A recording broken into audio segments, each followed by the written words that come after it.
Yes, people. Welcome back to the channel. Welcome back to another video. Had some technical difficulties when I started the first stream, so we go again right now. Tomorrow we play Spurs 11:30 a.m.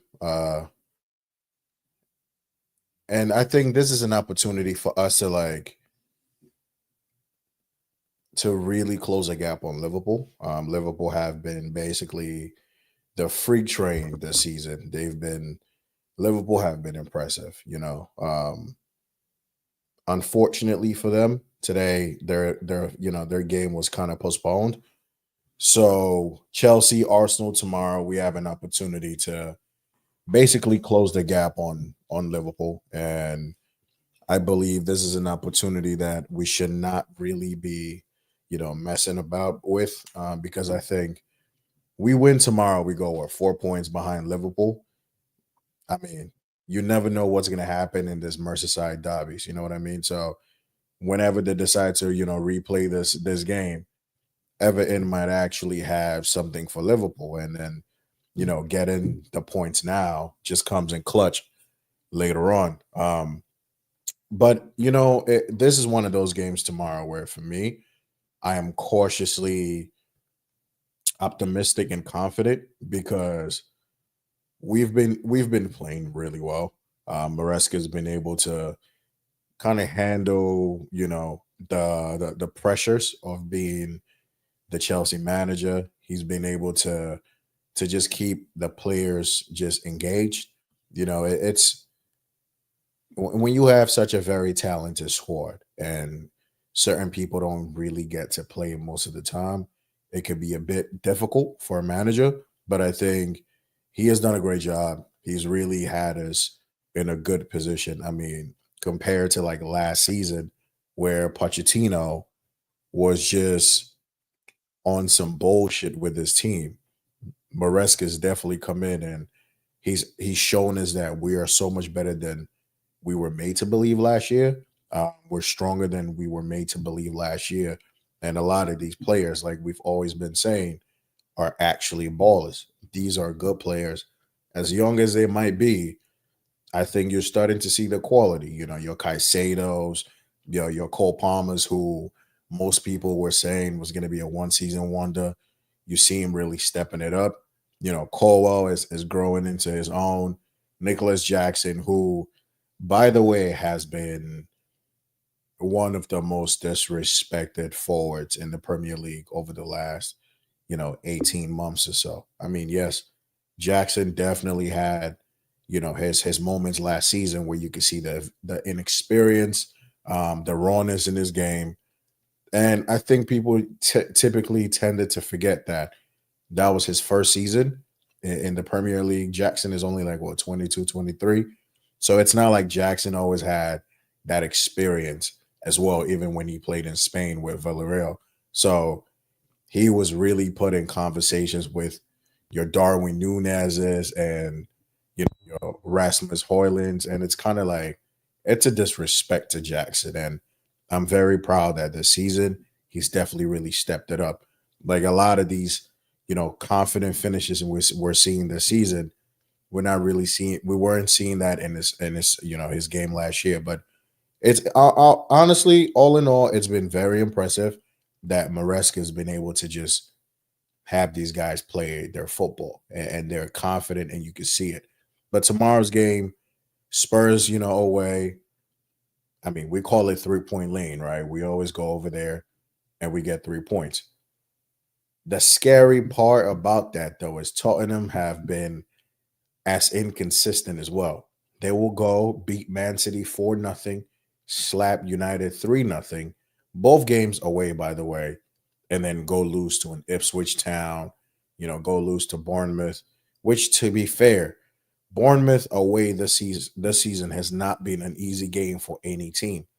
Only a few teams have been able to go to Bournemouth and taken all 3 points. So it's like City went there, they lost. Arsenal went there, they lost.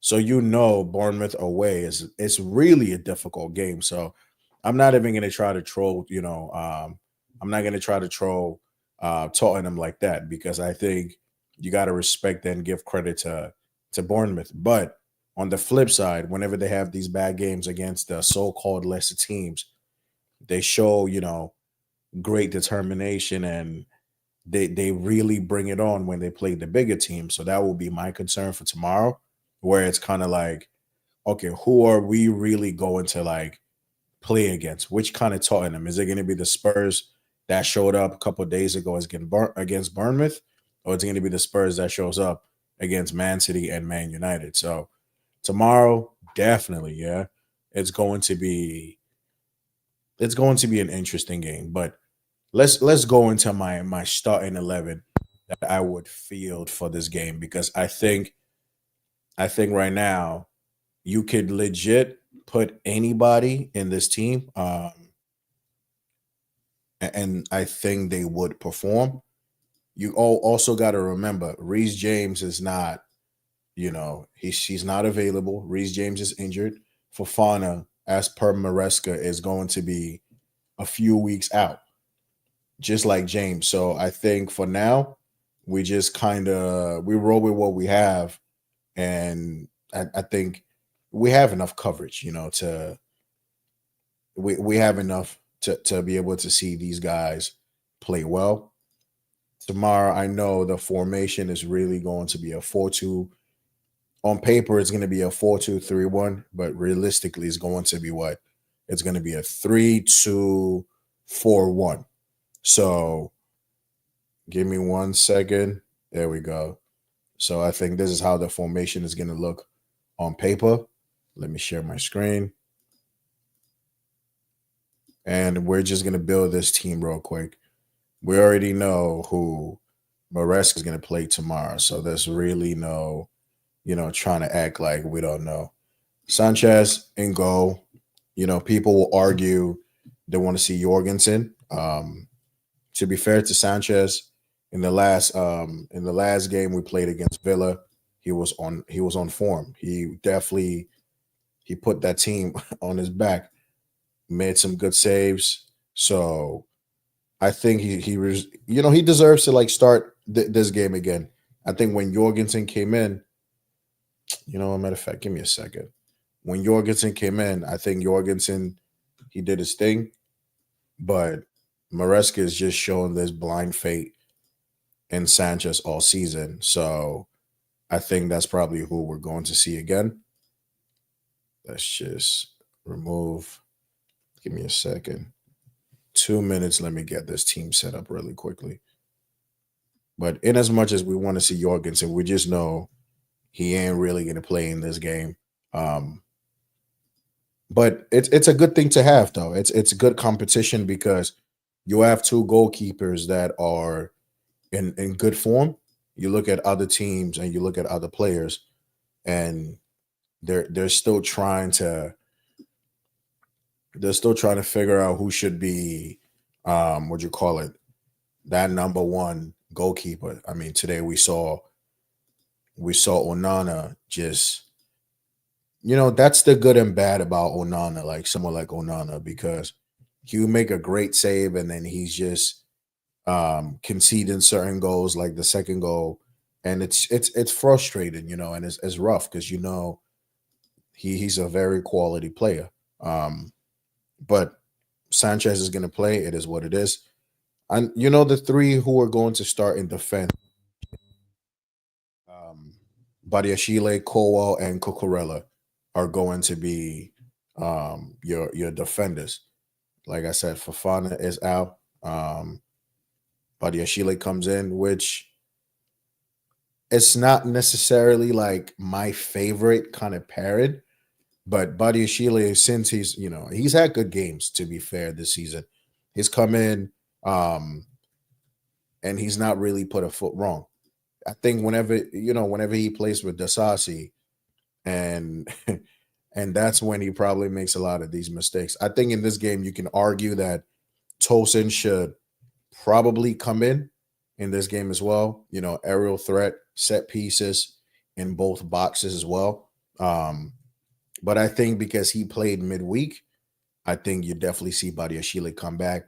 Badiashile is favored when it comes to Maresca right now. So he comes in, and I'm not too worried. Yeah, seeing Badiashile play on the right side of the fence as a left footer. I mean, yeah, it's an interesting thing to see. But other than that, I think it should be fine.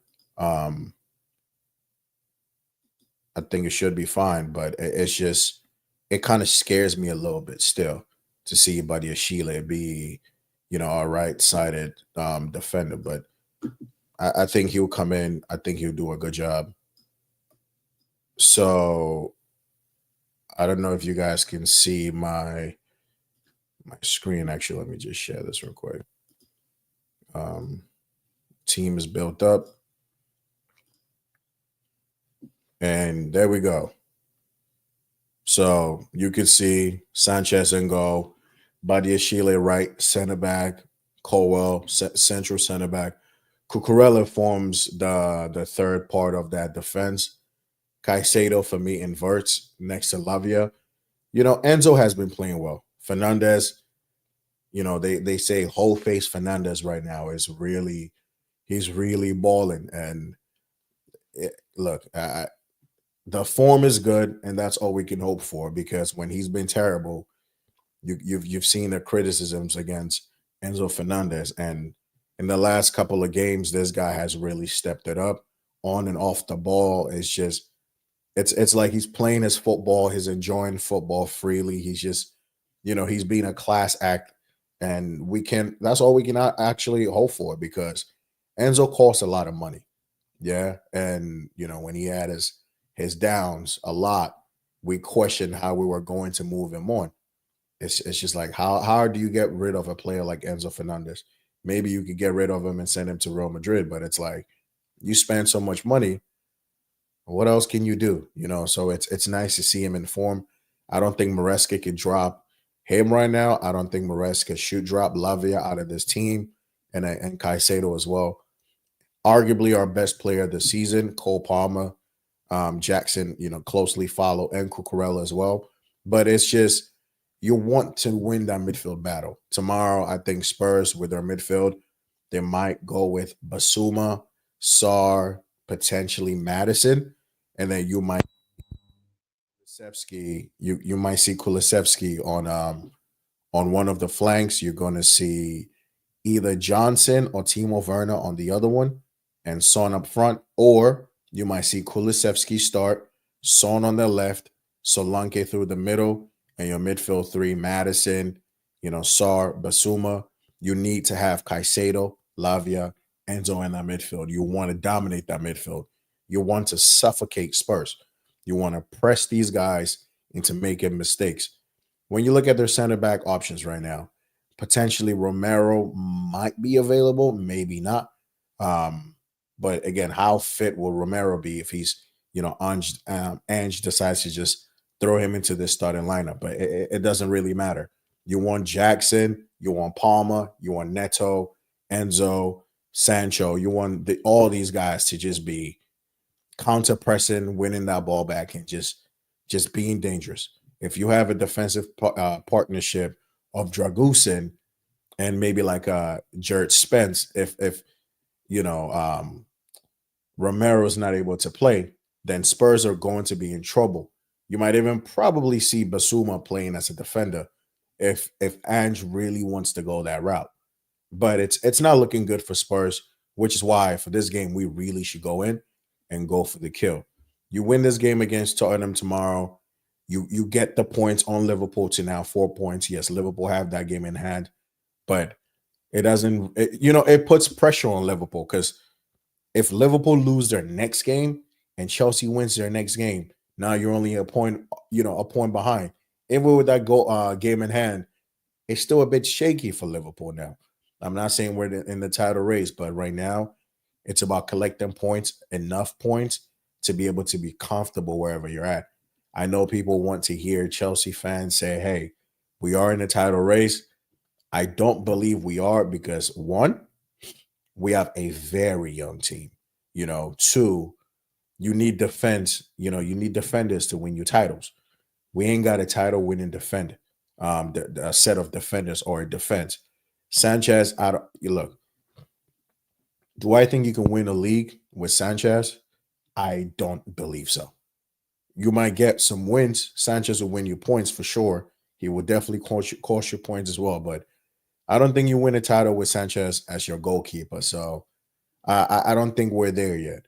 But if you look at my attacking options, I definitely want to see Neto start again on the right.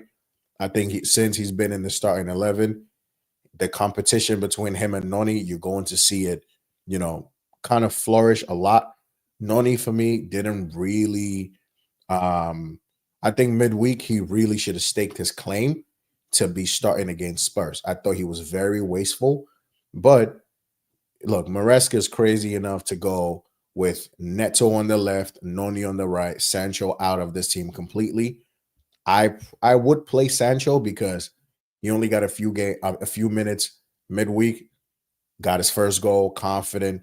You know the goals, the assist. It's just coming in. So I'll leave that partnership there. When we played against Villa, all these guys were on it. Neto, Palma, Enzo, like we had one of the most dominant performances of the entire season with this formation. Exactly this formation, Bart Fafana playing. That was it. This team really put Villa to the sword, and it looked like we were not even in second gear. I mean, we were not even in first gear. We just controlled the whole game, and we made it real comfortable. Tomorrow against Spurs, I expect the same. Look, if they play, um, what's the left back's name against either Neto or Madueke, I expect these defenders to not be able to keep up with them. I think Neto, if he starts, Noni, if be giving this guy problems, that should be it. You should not be letting Udoji catch you. Sancho on the other side. If you start, I don't know who played. Poro plays right back for them. I know Sancho is going to give Poro a very hard time. Maresca might decide to go, you know what, Neto on Poro, kind of limit, Poro's offensive abilities. And it ain't like Neto doesn't track back as well. If you play Neto on the left, Noni on the right, you still get both wingers putting in defensive shifts. So either or, I think these options are great. I expect us to really, really try to keep it compact. That Tottenham stadium is really big. It's a big stadium. So these guys are gonna have to make sure they're closing all these spaces, they're staying really compact. And if we have the ability to play through them with, Cole from defense, Caicedo, Lavia, these just breaking the press type passes. Cucurella can play it, Badiashile can play it, Cole plays it a lot, Lavia plays it so well, Enzo does, Palmer does. You have options. Maresca could even go with the left field option with playing Joao Felix in that role instead of Sancho. So it's getting very difficult to predict Maresca's starting 11 because the guy is someone who seeks to really understand the opposition, plan against and around them, and play the best options. And you got Jackson up there. It's not going to be Nkunku, but either way, even if you played Nkunku in this game, I think Nkunku gets some joy from those defenders because him and Jackson play that role differently. Jackson will drop deep. He'll link up the midfield. He'll link up the attack. Nkunku doesn't really give you that option. Yeah, he drops deep as well, but the physicality isn't really there. Nkunku likes to peel off of the defenders, running in behind. And I mean, Jackson does that as well, too. I just think they play that role differently. Jackson plays it with more of a physical presence, and Nkunku plays it with more of a false nine presence. That's really how I'm going to call it. So this is my starting 11 for tomorrow, and we really honestly should not be losing this game. Just go, get the 3 points, keep it moving. I don't care if it's 1-0, 2-1, 3-1. It doesn't matter. Just go and win this game. Keep the pressure on Arsenal, who play against Fulham tomorrow. We're going to preview that game as well. And look, right now we're comfortable. You know what I mean? Right now we're comfortable. Everything's looking nice right now for us. So long may this continue. But in today's games, Brentford beat Newcastle 4-2. I caught a little bit of that game. And I was genuinely surprised that Newcastle lost that game 4-2. But then on the other hand, I'm like, Brentford at home are also like a bogey team for most. They have a very good, record at home. They don't lose a lot of games at home. You got Visa, you got Shade, like I like to call him, scoring goals. You got Embuemo, and their attack is just clicking. You know, Embuemo links with Liverpool a lot when you read, on Twitter or whatever. He's one of those guys that people are touting to get a move. And Brentford got the money for Ivan Tony, and they've been comfortable. I think they sit sixth in the league right now. Really good season for Brentford. Thomas Frank was linked with United. I think early in the season as well. Probably been linked with a few other jobs away. Having a solid season. Newcastle, on the other hand, they're trying to mimic Tottenham in terms of they'll have a really good game and then they'll just go play shitty. And Isak, Isak is a very clinical player, but then other times he just does the absolute most when he doesn't need to. That chance after you just rounded the goalkeeper, just slot it in. You're trying to do way too much, you know. I want Isak on my team, but like, bro, you could have been leading that game 2-1. Whenever you don't take these opportunities and these chances, they come back to bite you in the ass. But for us, it works well because now Newcastle drop points, which means we win again. We pull away from the pack. We're pulling away from the chasing pack, and that's exactly what we want to do. We want to keep it moving. We want to basically have that top four position. Hell, right now it's looking like top three with the way Man City's playing. So if we really can do that, we might be very comfortable. But good win for Brentford. I thought Newcastle were going to be a lot better than that, and they really weren't. Eddie Howe, I don't know if his job is going to be on the line right now, but you look at that team they also have, right?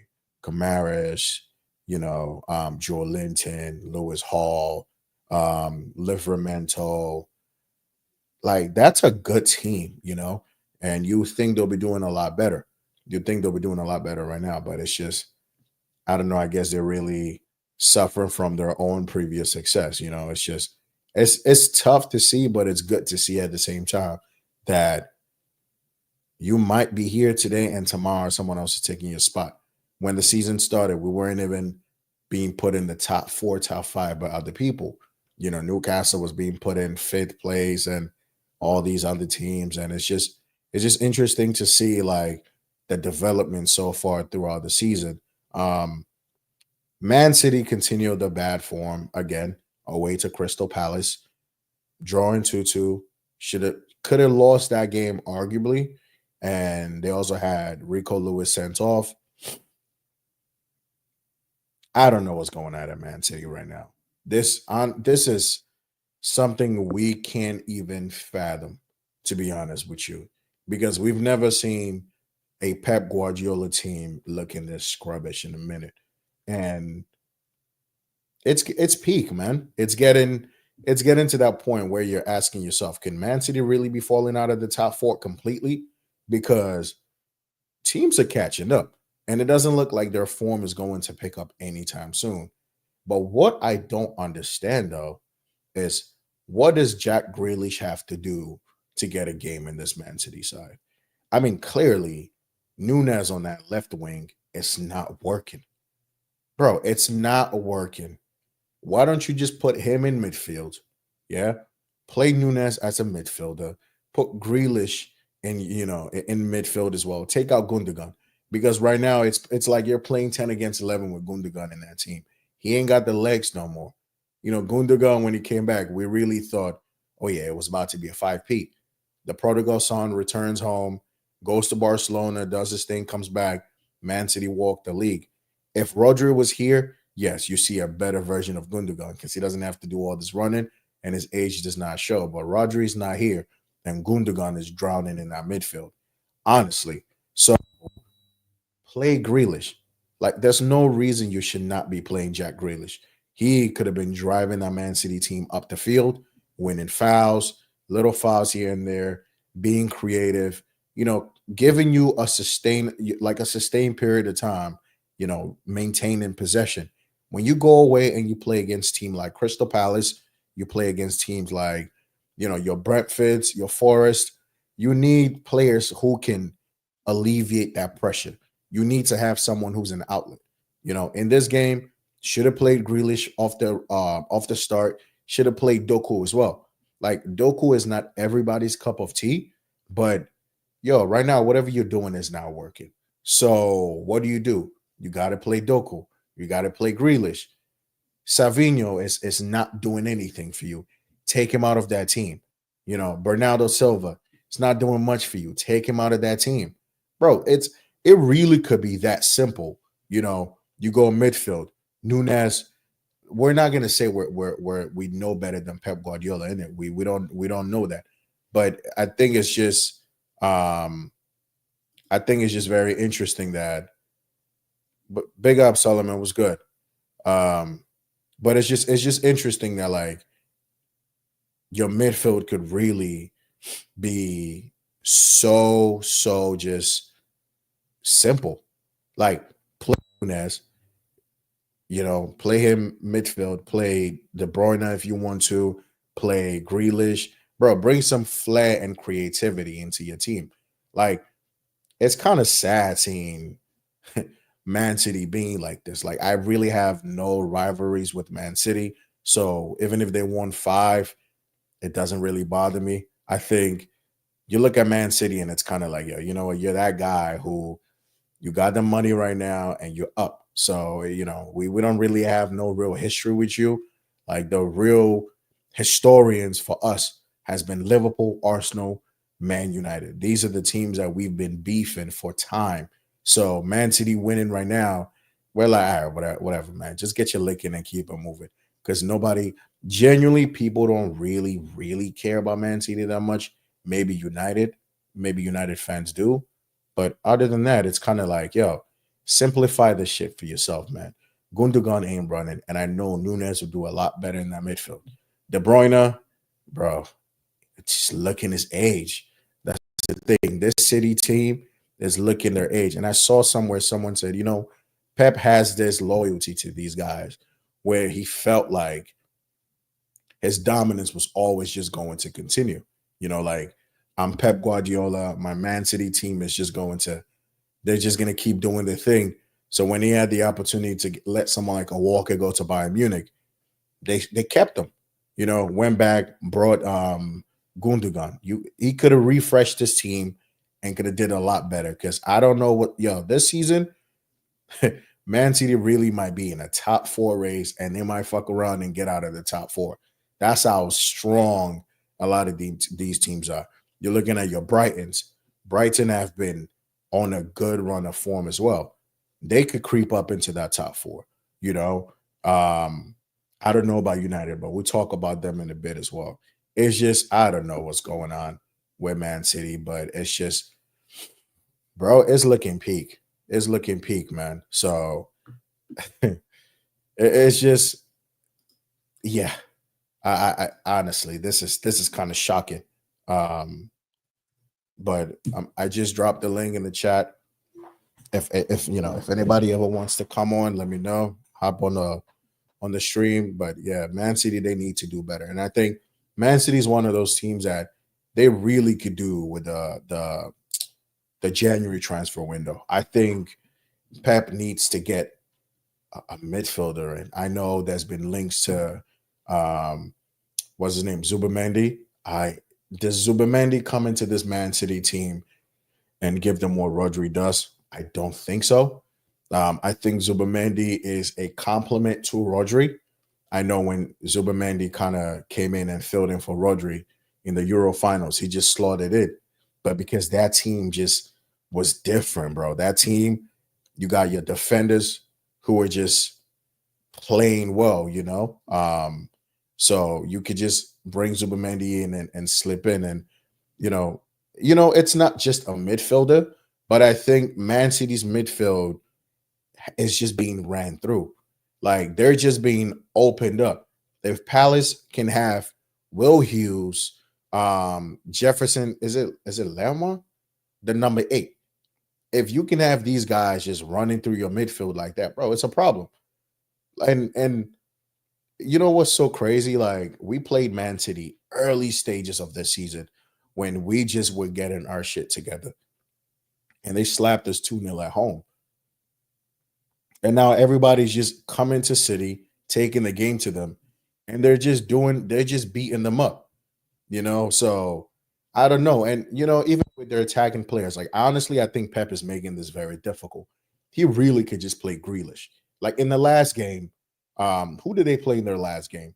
But I think it was Liverpool. No, not Liverpool. But even in the Liverpool game, when he brought on Grealish, no, when he brought on Doku, you could just see the difference. Doku was just running at Trent, running at Trent. When you brought Savio in, you just saw that they had more a threat going up front. So I don't know, bro. It's just Holland is still getting his goals, but he's looking like he's just a very average footballer. And that's hard to do, bro. Like if you got someone like a Holland in this team, you got to keep giving my man service because we all know every other facet of this guy's game is lacking. Like he's a great finisher. Honestly, Holland might be one of the best finishers I just have seen play because their guy's numbers just back it up. Like he's clinical like that. But every other thing a part of his game is just awful. Like it's crazy. So I think come Jan, Man City really would have to they would have to get their shit together because it really, really, really could just slip away from them like that. Like it could be like that, to be fair. So Man City, bro, they need to get this together. I mean, yeah, like thing is, he's Holland. Honestly, even last season was missing chances as well. The difference was it was created in abundance. That's the difference. Like this season, the quality and the quantity is reduced. So when he misses what 2 out of 4 chances, now we're seeing it like, damn, bro, you're missing a lot of chances. Last season, Holland he'll get 10 chances in a game, probably miss like 4 or 5 and score 3. And we're like, damn, yeah, this guy's a finisher. But this season, I just think the creativity just hasn't been there. Yeah, De Bruyne has been injured for a minute. So it's affecting them, it's really affecting them. But come Jan, I think they'll need to definitely step it up. But it's just it's weird to see Man City in this position. But yeah, last season they just created chances for fun for Holland, and he was just scoring mad goals. The thing is now the chances are drying up. It's not a lot of chance creation. Like he's trying to feed off of balls from like Nunez and Rico Lewis, and Gundogan can't even break a fucking stride in that midfield because you could just tell the man's age is just catching up to him. So it's tough for Man City. Man United, Ruben Almiron's team. Now, since Almiron has been in, you know, they've played what? They've played 4 games so far. Actually, 5 games. They've played 5 games with Almiron. They have what? 2 wins, 2 losses, and a draw. Draw was against what? Ipswich Town. Okay, we understood it was a first game. Um, really should have lost that game by, for me, a lot. But I'm not even going to question Amarin. I just think these players ain't good enough. Honestly, I think these players just are not good enough. I think, and people have suggested this. Amarin is going to need that type of like clear lake, clear out. United are going to need that. You're gonna have to, bro. You're gonna have to start this whole thing and clear it out. Like when you look back at Chelsea, you got your Zacharias, Koulibaly, Havertz, Mount, Gallagher, Sterling, um, Chaloba, Aspilicueta, Lewis Hall. I mean, Aubameyang, Datro Fofana. Bro, you're gonna have to just restart this shit because it's not looking good, and they're not good enough. Even that game against Bodo Glimp, if Bodo Glimp were a bit more clinical, they probably win that game. Comfortable win against Everton. And, you lose to Arsenal, I'm not even going to be too mad. Bro, Arsenal, since Odegaard has been back, they've really picked up some form. And you could just tell, like, he really is that creative hub for that Arsenal team. When Odegaard plays, it's just like there's belief in that team. And even I've said it like, yo, I've come around the fact that this guy is a good player. You know, bias, I will still pick Cole Palmer because that's just my boy. But Odegaard is still a class player, and he sees everything happen in slow motion, and he makes things happen for them. So you lose to Arsenal, two set pieces. All right, cool. I'll let you slide. But you should not be losing to Forest at home. Definitely not. I think enough. I can see what Amarin is trying to play. I could see, that 3-3-4-3. It works when these players are good enough.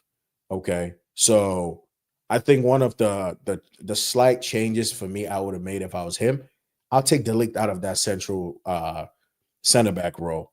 Delict for me, he doesn't have the passing range. He doesn't have, the when Colwell plays that role, he can fizz that ball into midfield. Colwell can find midfielders. He can switch the play. Delict is too safe with the ball for me. I think I don't. Delict might be decent, defending the wide areas, but switch him out with Martinez for a bit, or even your switch him out, see what difference it will be. Because I think him trying to get that ball to the midfielders, it takes him like 5 business days. Bruno has to drop a bit deeper, give him a passing option. Like when they scored that first goal, Bruno dropped. He asked for the ball for the first time. He didn't get it. It was patient enough. He got the ball, and you just saw the quality, the difference in quality. Bruno, slight touch to Ugarte. He plays a lovely pass to what's his name, number 17, Garnacho. And Garnacho should be doing a lot better with that opportunity for sure, but it still resulted in a goal. Like that right there, you saw, okay, you know what? This is how it could work when the system really clicks. But I just think, honestly, these players just ain't good enough. It's not good enough. He's not good enough to play in those half spaces. The guy's not good.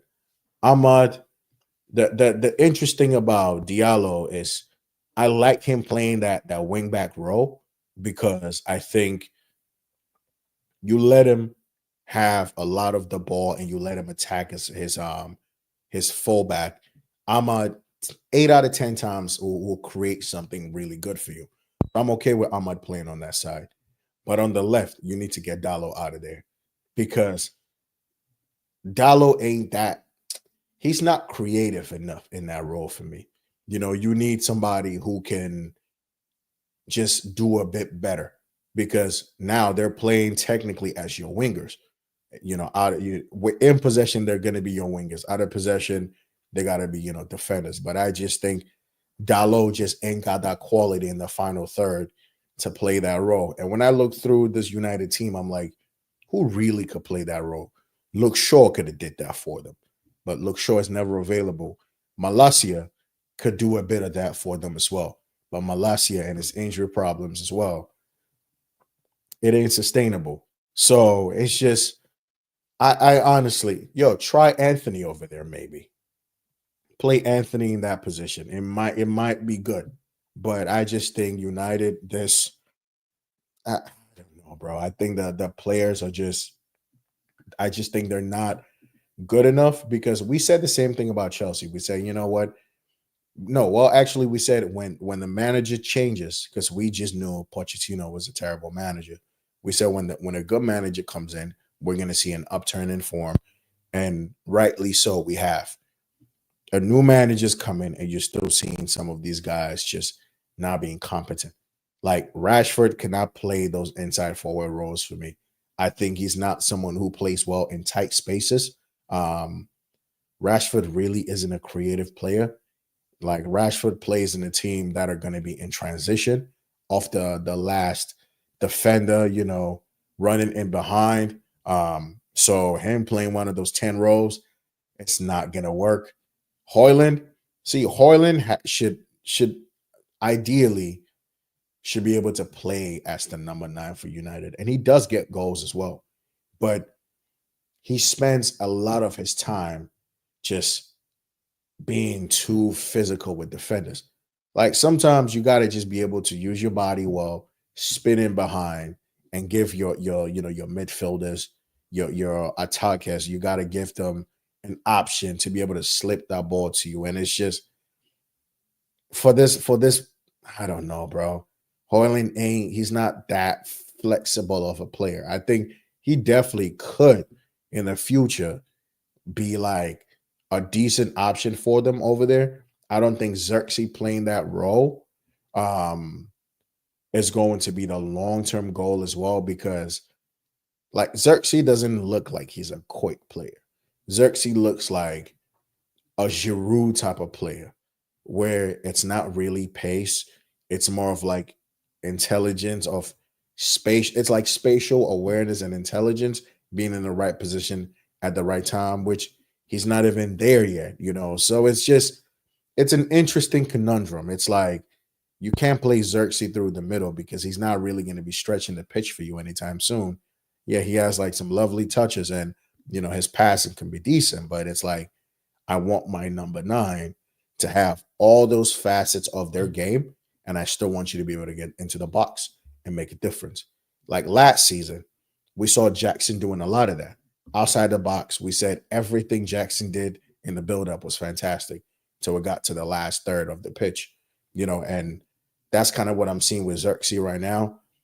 Same with Jackson. He needs space for development, and he might be, a bit more clinical in certain parts of the game. But it's just right now for what United are trying to do. Because let's see where United are in the table right now. I believe they are 13th, and they're on 19 points. So could United go any lower? Nah, surely not. No, they probably would just stay 13th. So it's just you need to be able to push yourself up higher on the table. If we win tomorrow, hopefully we do. We legit go how many points above United? They're on 19 right now. We're on 28. Bro, you put us on 31. We're like what, 10, 11 points ahead of Man United already. So it's just yeah, man. I think it's gonna take a minute for what Amarin is trying to do to really kind of just come all together.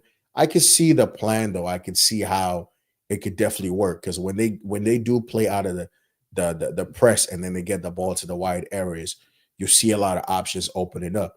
It's just when you pass the ball to like a Garnacho, it's just that's where you start having your problems. When Hoyland can really figure out his touch for me, that's where a lot of your problems really, come up to life. When Onana is just being Onana of last season, then it's tough.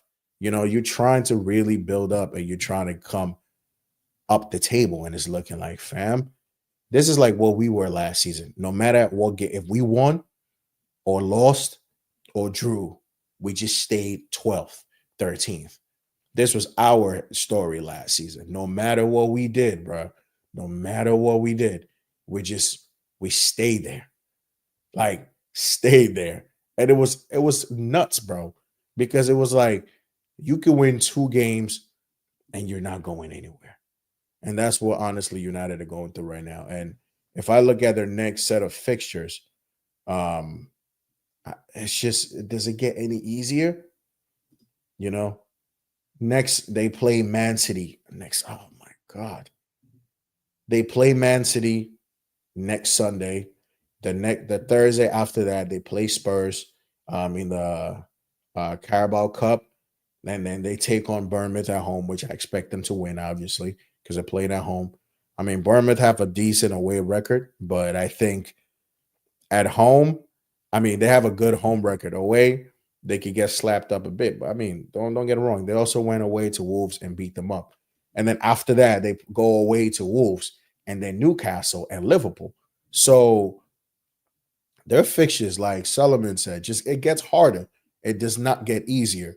And if you can't really get this, I don't know, bro. United could honestly, realistically finish this season 13th, maybe 11th at most. And you wouldn't really have thought that. So let's just see what their next couple of fixtures are saying. If they get a couple wins on a bounce, then it might be a little, it might be a bit joyous. Today, Euro, I don't think he had a great game. For some reason, his play style reminds me of Chaloba. I don't know why, but I guess it's just how he moves and how like he passes the ball. For some reason, when I was watching him play, I just kept getting like Chaloba vibes, and I don't know why, but that's just what I got from Euro. And like I said, Delict, move him out of that center back position. I just don't think he builds up your attack from defense any better. It's too stiff, can't, scared to play that risky pass, that line breaking pass. It's just he ain't got it. So yeah, don't I wouldn't play Delict in that role. Tomorrow, 9 a.m., Fulham take on Arsenal, London Derby. And when you look at some stats, let's just some match, what you call it, info. Fulham have scored 9 goals in their last 5 games. Jimenez usually takes more shots per game for them, 1.5. Iwobi has created the most chances for Fulham with 5. Where Arsenal, they've scored 16 goals in their last 5 games. Coincidentally, that's how many games Odegaard has been back. So you see the difference between when he was away and when he's been back. They're just a better team with him. They're the third best team, the third best home team this season. And Saka has created the most chances in the Premier League with 17 this season. So tomorrow, they go to Craven Cottage. They play Fulham. You look at Fulham's, their the results recently. They've been doing teams up a bit. You look at their last 5, maybe their last 6. Let's just do the last 6. Drew to Everton, beat Brentford 2-1. And you know how hard it is to beat Brentford. They beat Palace away from home 2-0. That I really thought Palace were probably going to get something out of that game. They didn't. They lost 4-1 to Wolves. I mean, Wolves really did a demo job on them. Drew 1-1 to Spurs, and they should have won that game as well.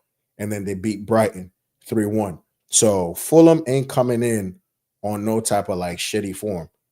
They're actually they're doing their thing, So tomorrow's game, who do I think is going to win? Fulham in 9th. Who do I think is going to win? I would like to hope Fulham they have something for Arsenal. If you look at their, who might start that game for Fulham, danger men, you say Iwobi, potentially Jimenez. Traore might start that game. If he doesn't start, and Traore should start that game because I want to see Traore playing against either Califiori or playing against Zinchenko. That pace, that mismatch is going to be very interesting to watch. Like, it will be against Timber. I think it might be a bit harder for Iwobi because I do rate Timber. I think Timber is a very all-rounded defender. Definitely somebody I'll have in my team. I think left back, right back, Timber, he plays it well. He's very tenacious, good passing on him. Very strong, very physical player. So I fuck with Timber. His defending is decent. Saliba, Gabriel. Look, I said this. If Chelsea had Gabriel and Saliba as our center back pairing, I say we probably, if we don't win the league, we run whoever wins the league closer. If that was our center back partnership, imagine a team of Saliba, Gabriel, Cucurella. Yeah, you have Caicedo inverted from that right back position, Lavia, Enzo, what you call it, and then you just have Palmer, Sancho, Neto, Madueke, whoever, Jackson and Kunku. Yo, this team would be on smoke. If we had those two guys, yo, we probably are first in the league right now. Because you talk about set pieces, you could just lump the ball in and Gabriel get his head to it. Saliba might get his behind to it. It's just this team would have been a problem. Hell, fuck. You give me Timber, you give me Saliba, Gabriel, and Cucurella as my back four, bro. I'm taking that shit all day. I'm taking it to the bank. You could just and if you want, you could play Enzo and Caicedo. You could play Caicedo, Lavia, whatever combo you want to have in midfield. You know that defense is going to really be strong. We already know what Cucurella can do. We've seen what Timber can do. I think is a very solid player. So tomorrow's game, look, I think Arsenal might just have a bit too much for Fulham. I don't think they're going to go over there and smoke them 3-0. I think they're going to go there. It's going to be like a professional, like a 2-0, 2-1 type of performance. Is what I honestly think. I think Arsenal are probably they're gonna have to win this game. Not probably. They're gonna have to win this game if they really want to keep the pressure on Liverpool. They could cut it to 4 points, keep the pressure piling on Liverpool, and you never know. Liverpool might draw a game here, lose a game there, and before you know it, the title race is really blown wide open. So tomorrow, Arsenal really have to kind of just go and just handle business. So my prediction for that game, I think they probably win it 2-1. Um, and they take the points. Ipswich, Bournemouth, you know, out of the two teams, I'll probably go Bournemouth to probably win this game. They're on form right now. Good performance against Spurs, a game they really should have won by like 4 goals, 4 clear goals. I mean, Ipswich at home might have something to say. The lap, you got your Hutchinson, their goalkeeper as well. Like when he wants to be decent on his day, he really could be decent as well. So my prediction tomorrow for this game, um, see the thing with Ipswich is like they haven't really picked up enough form or enough wins. So I like the balance of shit says they should be winning this game tomorrow. So I'll probably just slightly nudge it to Ipswich. Maybe I'll say like a high scoring game. I'll do like a 3-2 Ipswich. Can Bournemouth have goals in them? I think Ipswich, this should be a game where they might be able to have something or two to say. I mean, the game against United, which they should have won, you saw how good Ipswich could really be if the application was there. And then they just went and lost the next 2 games in a row. So it's weird. But on the balance of probabilities, I got to say Ipswich. I'll give them the nod to win this game 3-2. Leicester Brighton tomorrow. Rude, second game. He won the first game comfortably against West Ham. West Ham are just in free fall, to be honest with you. They are just, Lopetegui has to go. That's just what it comes down to. I don't think he's been able to manage this team well enough. I think Lopetegui has been an awful manager. And if you gave Gary, what's his name, O'Neill, if you gave him the opportunity to have that West Ham team, I think it does a lot better um, than what was his name? This guy is doing, Lopetegui. So yeah, I think it's tough. But Leicester Brighton, come back to it. Leicester Brighton. Wait, why the fuck was I talking about West Ham and Wolves? Leicester Brighton tomorrow. Leicester have another home game. I think Brighton are gonna win this game, to be honest with you. I know Rude, like I said, won his first game, but nah, it's just I think Brighton have too much quality. Brighton have been on good form this season. They've lost a few games, yes. They lost to Liverpool twice. They lost to Fulham 3-1, which again was a very good performance by Fulham. But this is against a Leicester team, bro. This team has been one of the worst teams in the Premier League so far this season, and they're 17th. So you would expect Brighton to go over there tomorrow and really put it on Leicester. You'd expect to see Brighton pulling up, and just saying, you know what, we're eighth in the league. Matoma, Danny Welbeck, Joao Pedro, um, Baleba, if he plays, you want to see these guys just put it on the show. You know, Estupinian, Lamte, all of these players. Yeah. So I think Rude gets his first loss of his Leicester tenure. Um, and yeah, someone I haven't really seen a lot of has been Adingra. Adingra last season definitely was also one of the prop names. People say, yo, I'll take him at Liverpool, I'll take him at Spurs, I'll take him at Arsenal, whatever. He hasn't really had opportunities this season, because you've had Reuter come in, and Reuter's actually been good for Brighton as well. So it's just they have options. Can't even see Mente. Like Mente was somebody who I really thought was going to have like a breakout season, and he's just all pace and he's just awful. So tomorrow I predict Leicester to lose. Score prediction. Um, I'll go 3-1. I don't think Leicester's defense is that strong enough to hold up Brighton. But the good thing is, if Brighton loses game as well, because earlier this season, Brighton were one of the teams against basically against us that were really pushing up the table. Them, um, Newcastle, was Forest. So they lose again. I'm okay with that. It just, like I said, it just keeps us piling away from everybody. We need to win tomorrow. You saw the preview for tomorrow's game, but I did not give my score prediction. If I did, maybe I forgot it. But I think tomorrow, this game, like I said, I don't care if it's a 2-1, 1-0. I think realistically, we could definitely get,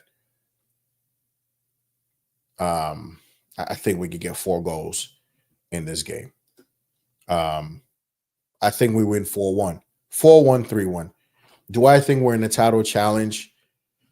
No, I don't. And so the reason why I don't think we're in the title challenge is because, for me, I think to win titles, you need a good defense. They always say a good defense wins you titles, a good offense wins you games. So that being said, you look at our defenders, we're not at that stage where we have that level of like solidity. We don't have that experience. You know, like I said, if you gave me Gabriel and Saliba, I would have easily answered this question and said yes, and that would have been it. No ifs, no buts, because those two, as a defensive parent, they bring a lot to that team, offensively, defensively, leadership, experience, exposure. Like I would have definitely said we're in it. But because, my defenders are Colwell, Fofana sometimes, now it's going to be Colwell, Badiashile. You got Sanchez behind them. I don't, you could say we're in a title challenge, but even with that, um, I'll be like, I think we're going to compete, but to say we're going to challenge, I'm not too sure. That's just my personal opinion. Um, Maybe I need to see what we've played with 13 games, maybe 17 games into the season. You ask me this question again, potentially based on how we're doing. I could probably give you a clearer answer because now I have a longer period, or I have more of like a resume to be able to tell you. I know we've only conceded one more goal than Arsenal, but the difference between this Chelsea team, the last 2 seasons, Arsenal have been able to kind of experience what that title challenge was. They have they know what to do in a way. Even though they didn't win it, they have like they have that feeling and that experience like, yo, you can't really slip up. Every point is important. I don't think our team has that yet. I know people could say we're in a title challenge because what we're 8 points off of Liverpool. How many points? If we win tomorrow, we cut it down to 4, so we're 7 points off Liverpool. Maybe if the gap was closer as well, you could probably say, "Yo, we should be challenging." But I just think like I think we're not there yet because we have the youngest team in the Premier League too. Don't forget that. So It's tough for me to say. Um, it's tough for me to say. Uh, yeah. See, Arsenal definitely challenged, and nobody expected it. But one of the good things they did also have was like they were just everything clicked for them, which I can see why you'd say that. Potentially for us as well, everything is clicking for us now. We're playing really well. But even that season when Arsenal challenged, it just felt like they were more dominant. Like it just you watched them and you just had this, they just had this aura that they were gonna go into every game and they were just going to like steamroll every team. I go into games very confident now, like, all right, we can win this game. We could probably get a point out of this game. But I don't know, man. I just feel like we're not challenging yet. But if you look at how everything is going, you could definitely have that debate and say, well, listen, you're only 7 points off the top. You have a very good team. You have two teams, matter of fact. Why can't you challenge? You've scored what, the most goals in the league right now. You've conceded a few as well. You're probably like the top five teams with the least conceded goals. But I don't trust my defenders, bro. That's my thing. Colwell, I can somewhat rely on. We ain't got Fafana. So Badia Chile, that partnership is just, and Sanchez, man, that's what scares me. That's what terrifies me. Um, and you know, funny thing too is like even before the season started, um, you know how sometimes you can have like an epiphany and you could just be like, yo, what if we really actually just somehow crawl our way to winning the league? And it's an absolute possibility because that's just a game. Anything can happen. So I would not be surprised if Chelsea somehow just keep doing the I'm a chill guy and then go on and win this league. I would not be surprised at all. And I would be very happy. We have a team that should actually win it. Um, so it's just, yeah, why not? But I think I need a larger sample size to really have like the confidence that okay, yeah, we could definitely do it. Um, so that's the only thing. Uh, see, so Arsenal, the thing with Arsenal is, we laugh at them right now. We call them the Stoke City, um, and whatnot. But it's like they're winning games from set pieces. Like we say, it's not sustainable, but these guys just keep fucking winning. That's just the like they keep getting these goals from set pieces, and it keeps working from them. And like right now with Odegaard back, with their whole team, with their set, you can expect Arsenal to definitely pick up some points. We're all going to lose points as well. I definitely think we're all going to lose points. I think Liverpool are, we are, Arsenal are, Man City are going to lose some more points. So yeah, I think it's going to be definitely interesting. Um, See, with Liverpool as well, like you say that their squad is thin. I think if Liverpool were missing Mo Salah, just Mo Salah, like if they can have everybody, I think if Liverpool were just missing Mo Salah for like a month, I think they'll lose more games because I've looked at the record this season and Salah legit either has a goal or an assist in every single game. Every game, bro. And the thing is, he's your talisman. So there's not even such a thing as an over reliance because that's why you pay the guy money. So he's winning, he's available. Let him do what he needs to do for you. But I think if they definitely lose Salah, bro, it's going to be a problem for Liverpool. They can have Van Dijk and Konate and all of this, but Salah for me has been that guy for Liverpool. He has bailed them out time and time and time and time and time again. Southampton, an example. Brighton, example. Arsenal, example. That's three games they could have had 3 points or probably just 2 points out of instead of nine. So it's just it's if yeah, Liverpool, their squad is very thin as well. So they do need to be careful. Man City, they eventually they might bounce back, but this really might be the season where Man City just never does. This could just be the season where Man City just struggle till the end of the season and that's it. So it's definitely going to be like January. I think for them is going to have to be where they do make a lot of their business happen. Because if they don't, I don't know, bro. Their team is aging bad, bad, bad, bad. We have a young, hungry squad that heavily rotated is always fresh. Absolutely. And this is why when people talked about this squad building, when people were upset at the fact that why did we sign Joao Felix? Why did we sign Jaden Sancho instead of paying 30 something odd mil or 40 mil for Samu Amarodian? Why didn't we get Duran? Why didn't we do this? Why do we have this? Why do we have that? Why did we sign? I mean, Neto, when we signed him, nobody really complained because they knew what Neto was about. But it's just the beginning of the season, everybody was just losing their mind. Why didn't we get Omarodian? What's the point of Joao Felix? That one especially was ticking me off because I understood where the board was coming from. They don't want Conor Gallagher here. For us to make a deal with Atletico Madrid for Omarodian, we needed to, basically swap. Now, we said, you know what, you got an issue with your medical. We're not going to do that. We still want to sell you Connor. So they said, bro, you got to take somebody from us. Well, fuck it. Give me Joao Felix. We've already had him before. I'll have him again. And look at Felix now. And you know what's so crazy, bro? Like you looked at his season last season with Barcelona, and he had like what 14 goals or more. And it's just like I understand Felix has always, he frustrates me sometimes too as well because I think he does that whole like hero play sometimes. Like he does too much hero ball for me at some points. Like sometimes I'm like, okay, you've done the hardest bit. Now pass the ball on, let somebody else shoot. Then he'll try to do another turn. That's what pisses me off. But outside of that, I think Felix has been a good addition to this team because we've been able to rotate certain players out.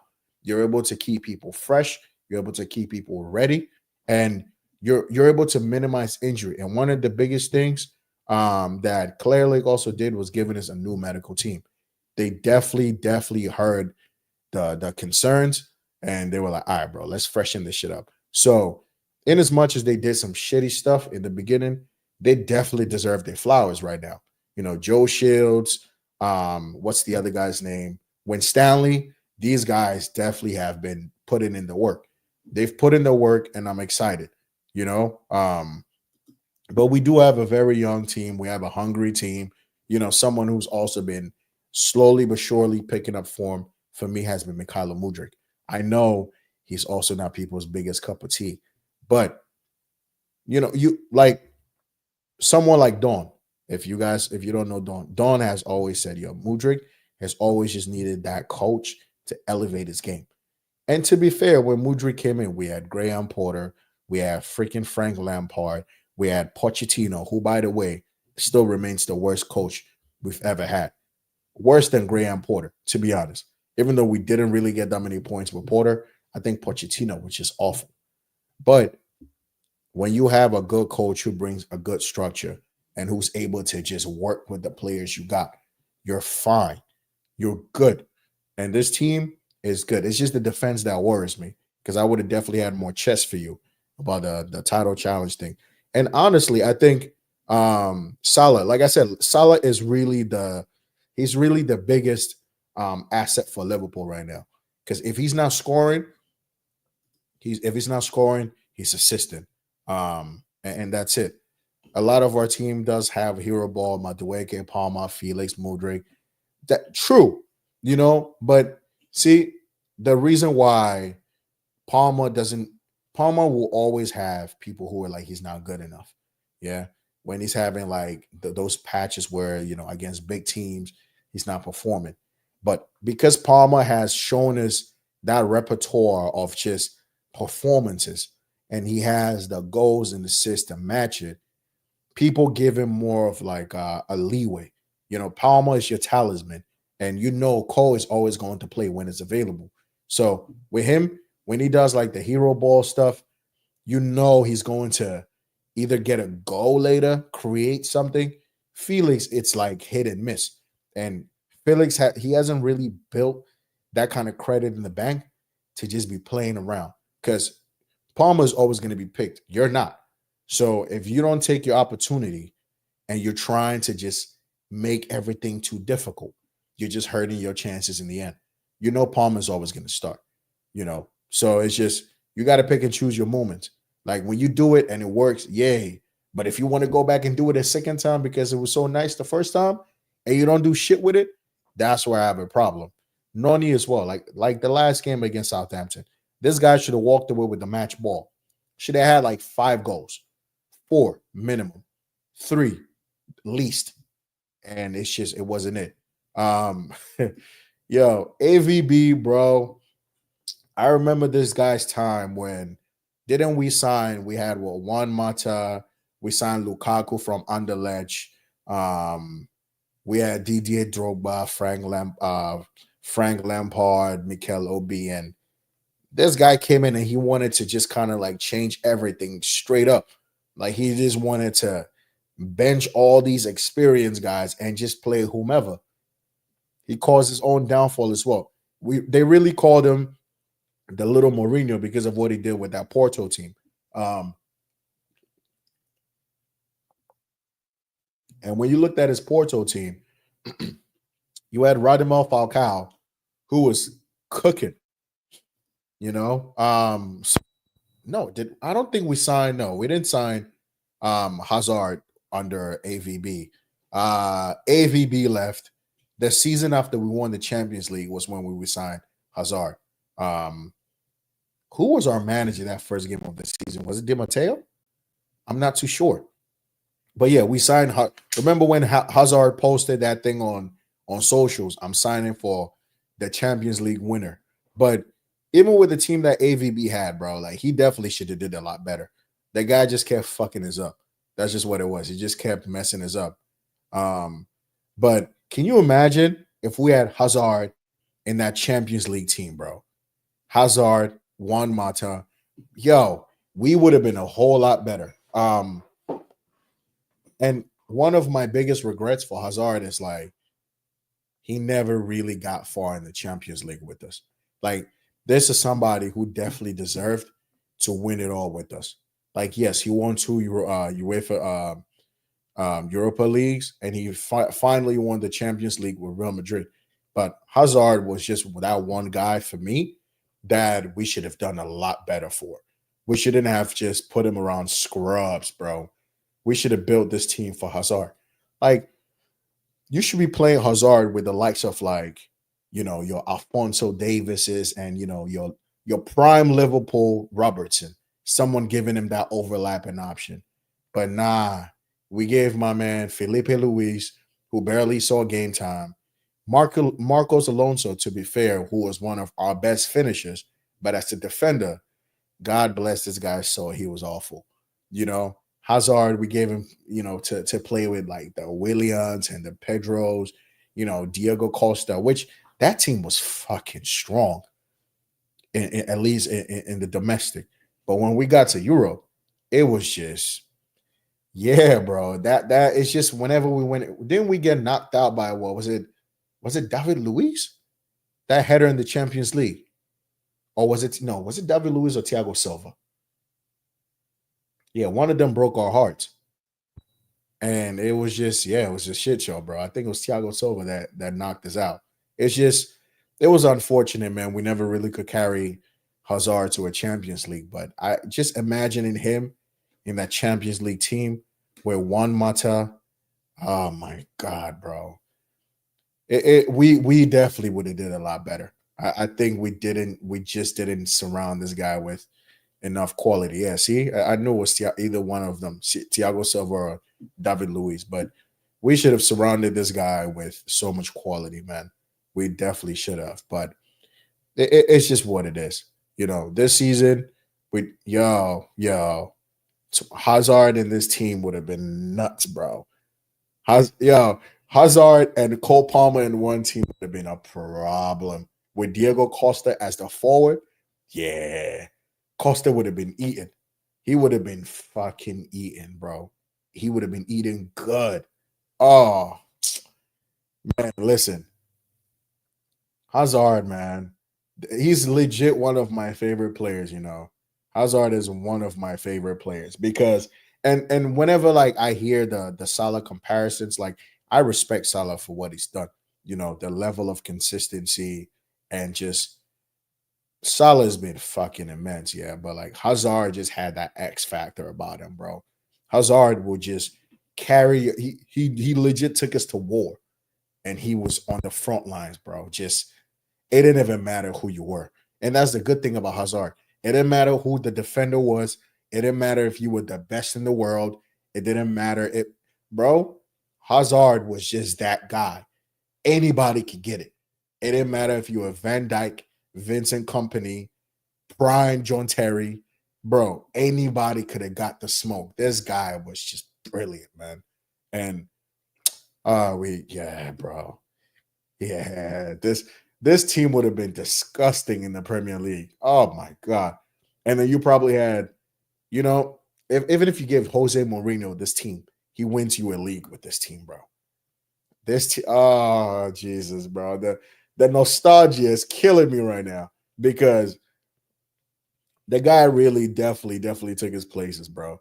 Hazard took his places, and he was an actual big game player as well. You look at his record against big teams. He didn't have to score a goal for you to see that Hazard was the best player on the pitch. He just, bro, you're killing me right now. Hazard in this team would have definitely been nuts. Hazard, left wing, Palmer, Neto on the other side. Yeah, bro, this team would have been, yeah. We wouldn't even have to be like struggling. Even as bad as like Clear Lake was, them being bad couldn't have stopped this team from performing better. But like I've said, I'm very happy, with Clear Lake and how they've built the squad. And now the noise is died down. You don't hear too much noise. Now everybody wants to put us in 2 years ago. It was just 2 years ago when everybody was like, yeah, Chelsea are the worst team. We're shit. These players are awful. When Cam said Pochettino could leave and nothing would change. He said that shit. He said Pochettino could leave and nothing would change. And we always kept saying, bro, Pochettino's the problem. Who the fuck plays Levi Colwell as a fullback? Who does that? Who plays Ben Chilwell as a left winger? If you want to play him as a left wing back, cool. But as an traditional left winger, bro, who does that?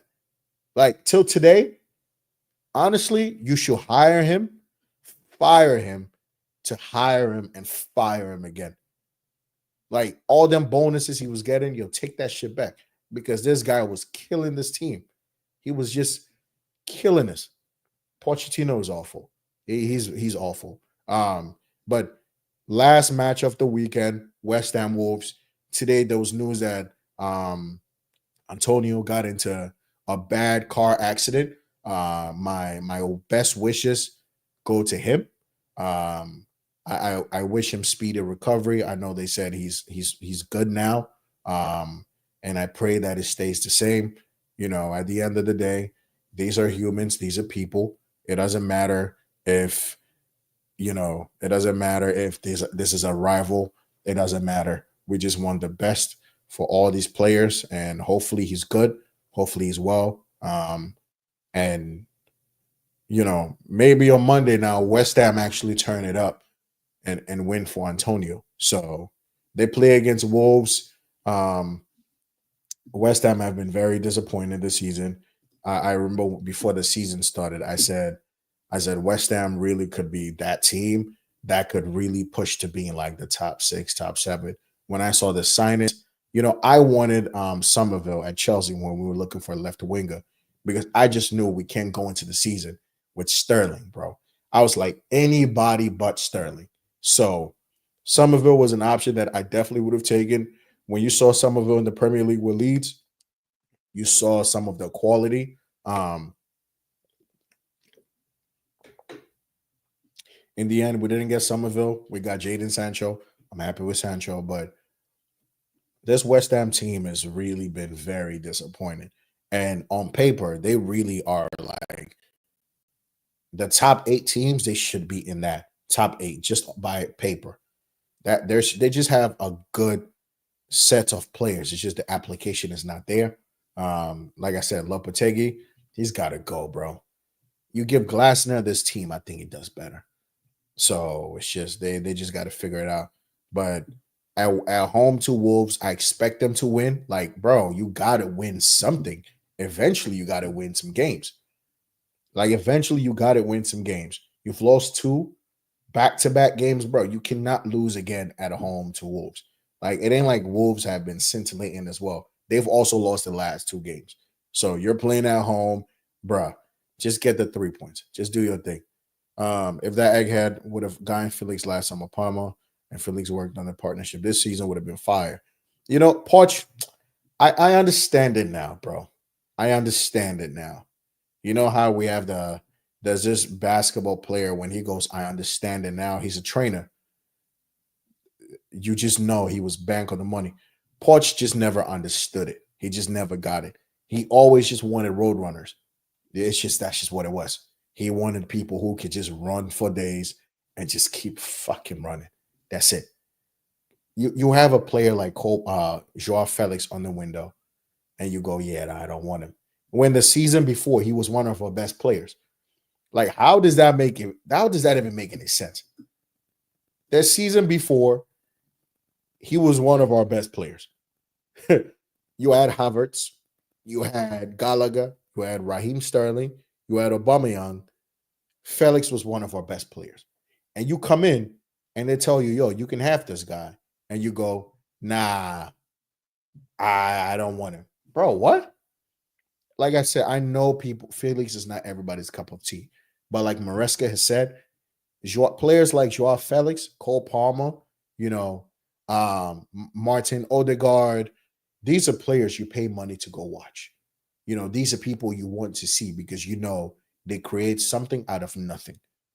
These are the type of players you want to have in your team. You know, that X factor. And one of the things I'm really starting to see in Felix's game is that, you know, say you're playing a game where you need somebody to be your link between midfield and attack. Felix can play that role for you more like an attacking eight. So what I mean is he has the ability to drop deep, get the ball in tight spaces, maneuver, and then push you forward. So if you're playing against, I don't know, a Liverpool, a Man City, and you're getting boxed in, you could just go, okay, you know what? Yo, Felix, here's the ball. Take me from the halfway line to the edge of the box. And Felix will do that for you. He could either win you a foul, you know, play a nice ball like he did to Palmer. Felix just has the ability to drive you forward. Yes, he can be frustrated, but like for Pochettino to be like, I don't want this guy, I already knew this guy was a scrub. I just knew he was a scrub, but we were hopeful that he was going to turn it around, and he just got fucking worse, bro. Just a scrub, man. See, thing is with Almarin is like I can understand though. It's like he has to say some of these things because he just got here, you know, and he has to kind of figure out how these guys are going to play and who's his best team. And it's going to take you like maybe at least a couple of months. He didn't have no preseason, you know, with these guys. So it's like you now have to really do your research on who can really be sustainable in this team long term. You know, this season, I think for United, is kind of like a free hit. Um, so just don't fall any further back. Just don't do that. But other than that, I think look, I think United's best finish maybe potentially could be like a top 8 finish. I said 13th. They could stay at 13th. But if we're being realistic, if they could get a couple of wins and they keep going, maybe 13th. I think that's probably the best they can do. I mean, 8th, sorry, is the best they can do.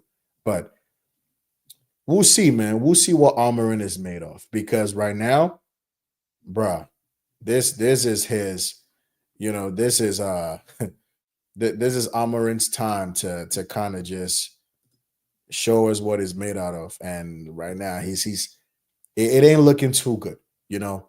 See, if I was a United fan, the team I would like to see play would be Onana in goal.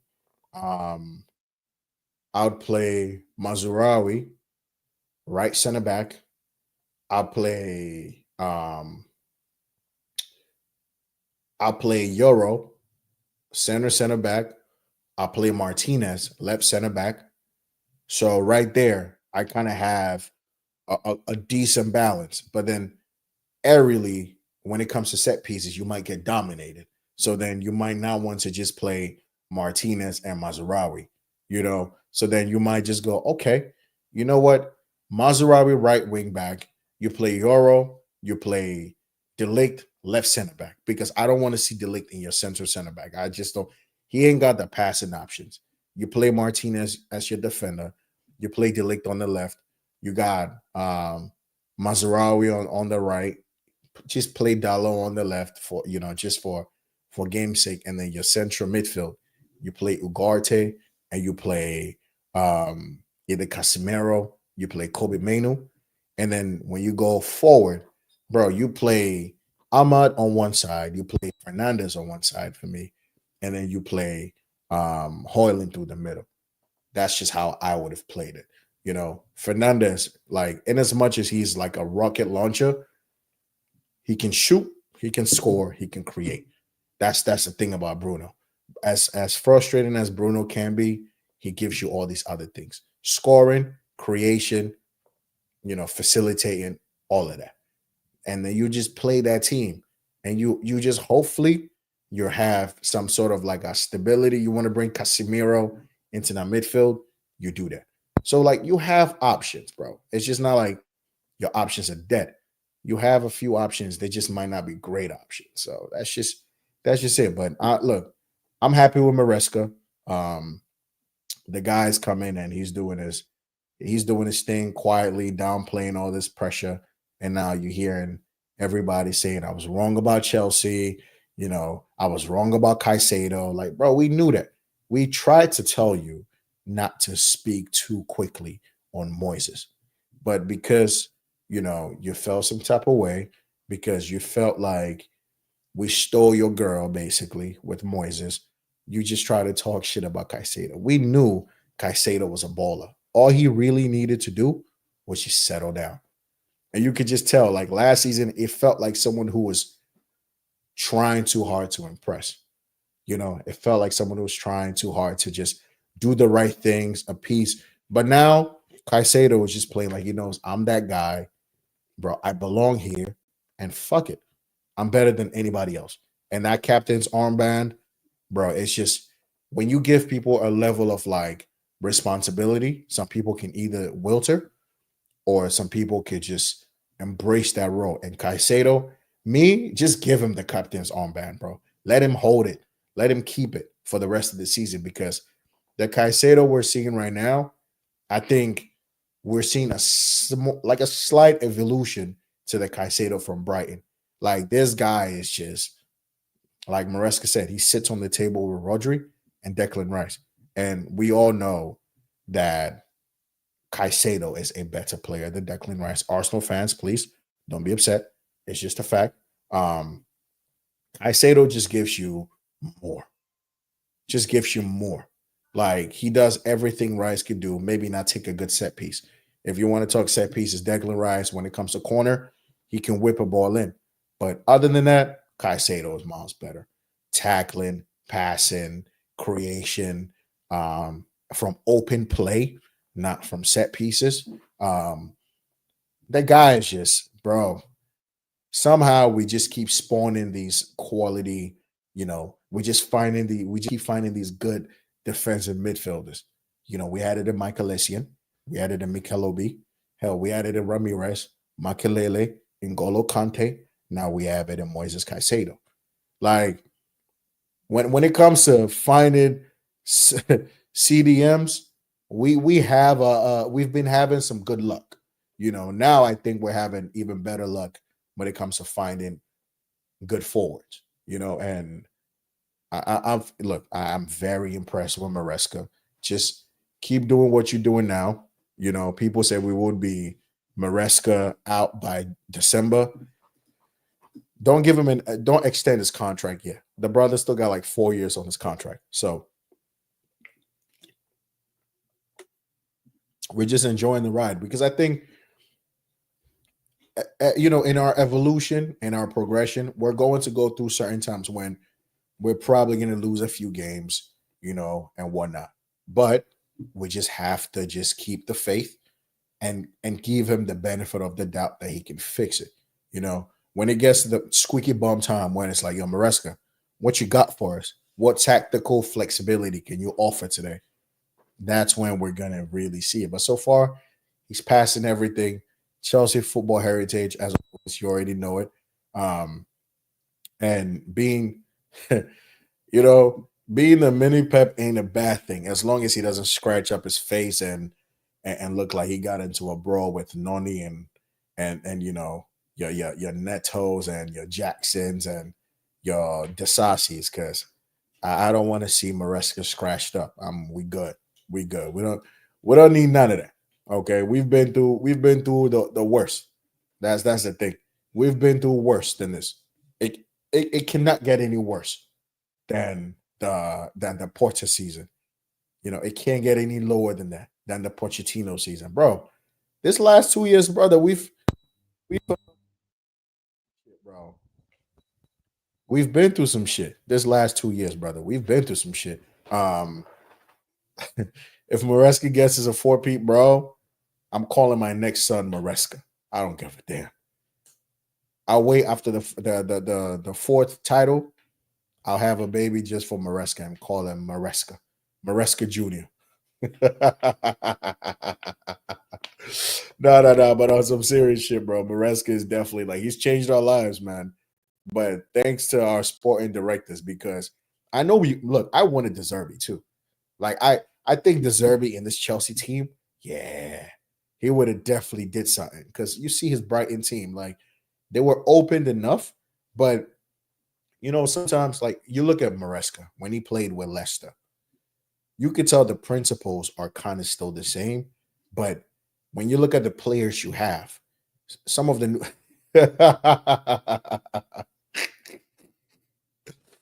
Oh, we're gonna have two Enzos, bro. You can have one, I'll have one too. But that will be some crazy shit, okay? Um, but even when he played with Leicester, like I know that the style is still the same, but when you have um certain players, it's just the quality is different. So they're going to give you different kind of things. Look at Dewsbury Hall. He's looked, and I'm gonna keep it a buck because this is even off tangent. But Dewsbury Hall has been one of the worst signings we've made in a while, and it's not even because like people were just shitting on him because he came in for Gallagher. That's not. I don't even care about none of that. It's just I've seen the guy play and he's just been terrible. Like Dewsbury Hall runs into like blind alleys, loses the ball. It's just I'm like, bro, you didn't look like this when you were in the league with Leicester City, bro. You were a decent, tidy player in the championship. You had goals and assists galore.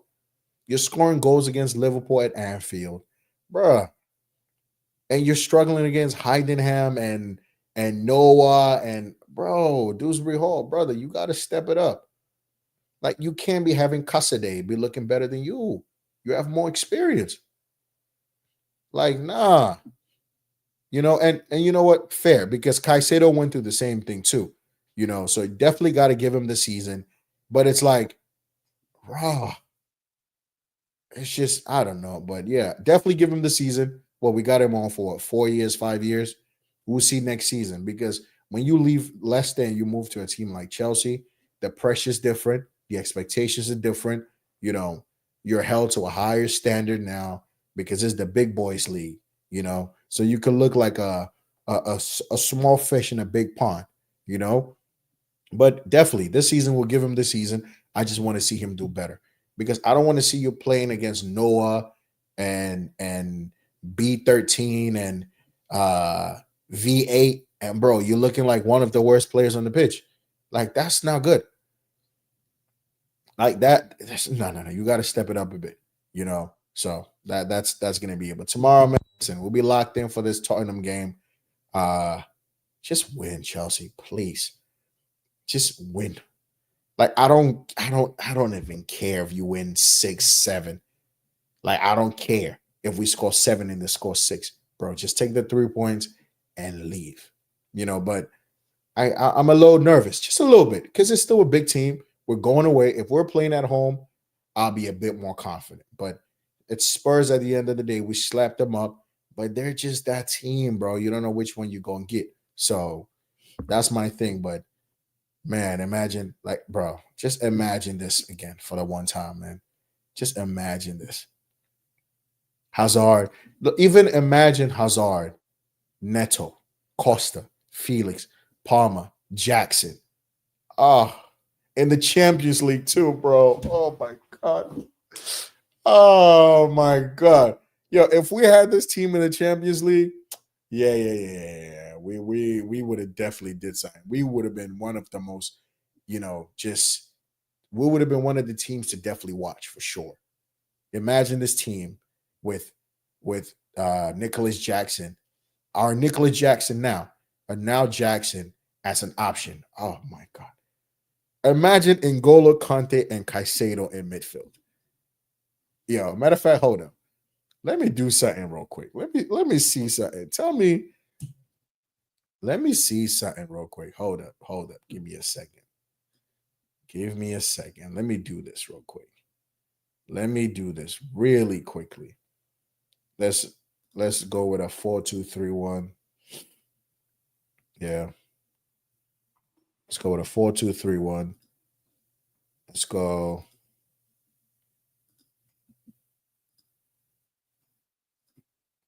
Let's go.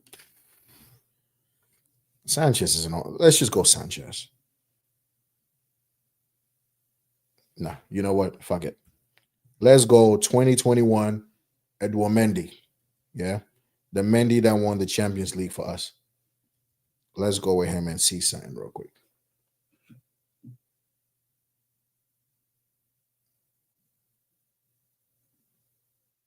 Oh, yeah, where's Mendy?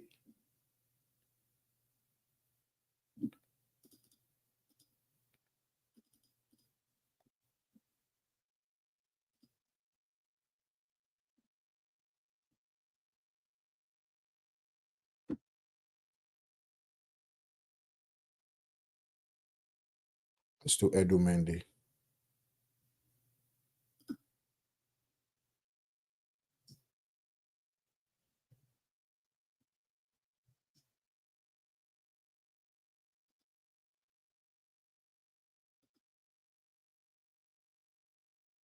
You know what? Let's see.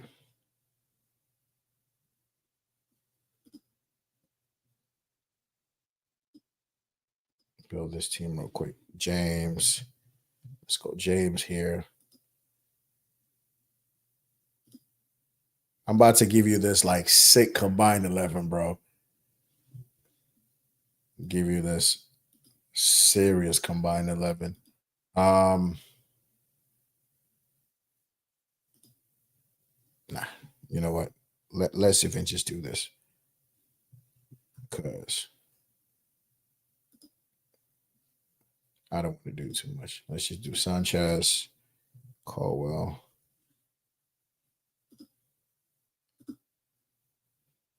And you could tell me where you think this team will finish, yeah? Let's do Cucurella.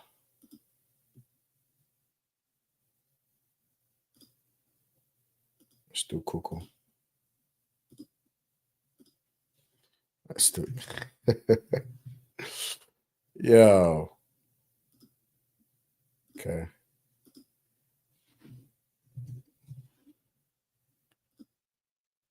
Let's do that.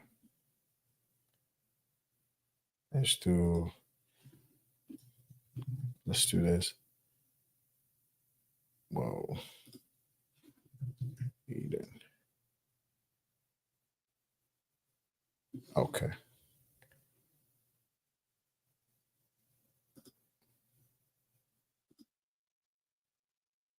Let's do Palmer.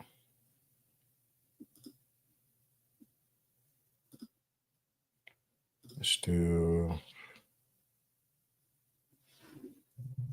Let's do Jaden. And then let's do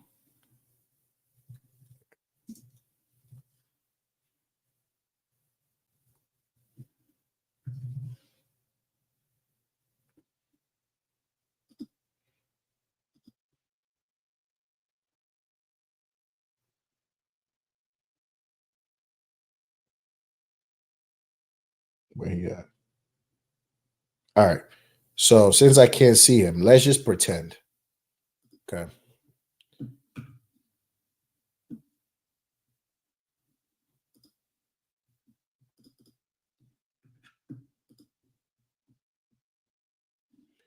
Where do you think this Chelsea team finishes? Okay. I didn't even do anything too crazy. Just so this is Eden Hazard. I couldn't find him in here. So this is Eden Hazard. This is Diego Costa, not a goalkeeper. Couldn't find him here either. But let's just assume this is the Premier League team that we fielded. James, Cucurella, Fafana Colwell, Ngolo Caicedo, Jaden Palmer, Eden Hazard, and Diego Costa. Where do you think this team finishes, to be honest with you? Like where do you think this team will finish? If this was a Premier League team we put out right now. For me, this team with Conte and Caicedo, bro, definitely top three for sure. The center back shaky, but guess what? Caicedo and Conte will just clean up everything, bro. They will clean everything up. Everything. Like we really would be eating good. We definitely will be eating good, bro. Cause the combinations on the left with Cucurella and Eden Hazard, Reece James and Jaden Sancho, bro. Like the intelligence will just be there. That's the thing. James and Sancho, I know that partnership would definitely be like really good. Cucurella, Hazard. You know Hazard would like to come on the outside. If he goes inside, Cucurella overlaps. If Hazard goes, on the outside, Cucurella would just underlap. Bro, this team will be a disgusting team, bro. Like this team. Matter of fact, I got signed for you. I got signed for you. Hold up, hold up. So let's do. Um, let's change this. Let's do. Okay, what's it? Let's do this. Let's do Christensen. Let's do him. And then over here, let's do this. Silva. Where's Thiago Silva?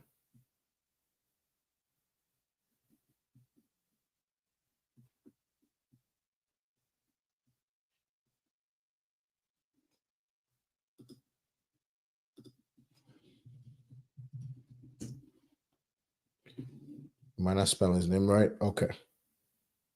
Anyway, let's just do Christensen and Silva. Let's just pretend. Let's just pretend this is Thiago Silva. Don't even matter. Let's just do this. That's Christensen. That's Thiago Silva, Cucurella, Reece James, Caicedo, Enzo. Or if you want to go crazy, you could even do. You could do this. You could do. Why is this? One sec. Let's do this. Let's bring Rudiger in instead of Christensen. And yeah, let's do Rudiger instead. Let's see. There we go.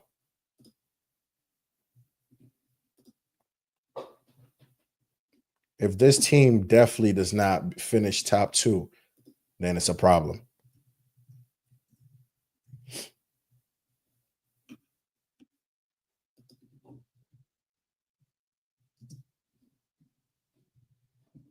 Let's see.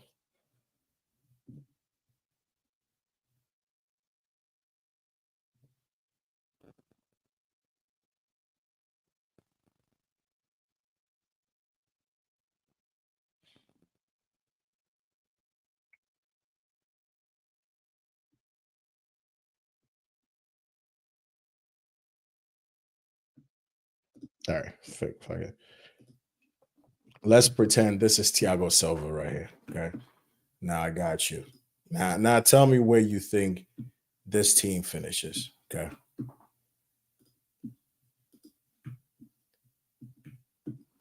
Now you got. There we go.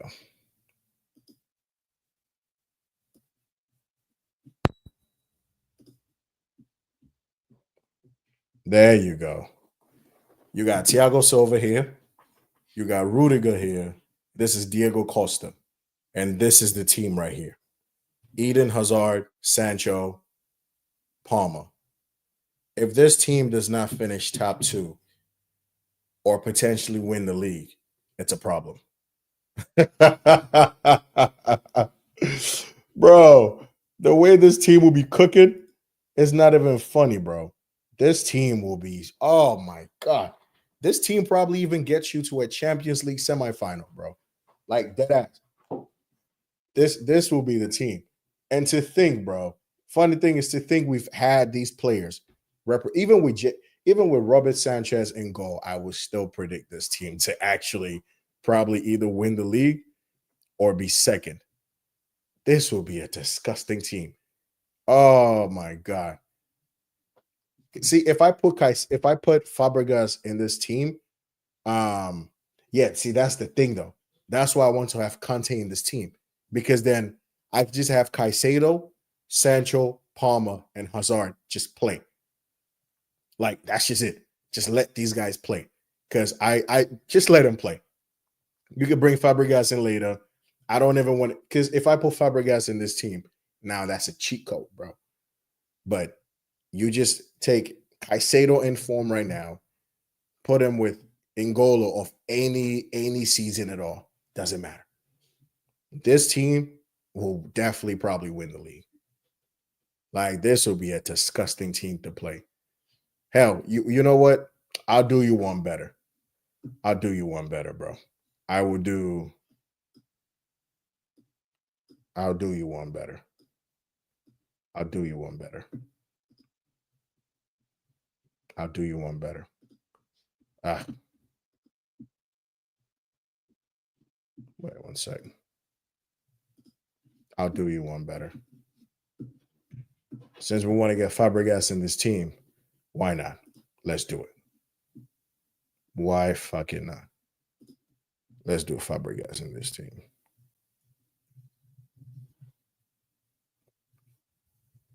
So somehow they don't have Cesc Fabregas in this team. But let's just find some random brother in here. Yeah, why not? Let's just pretend this is Cesc in it. So now you got Cesc Fabregas here. Let's go.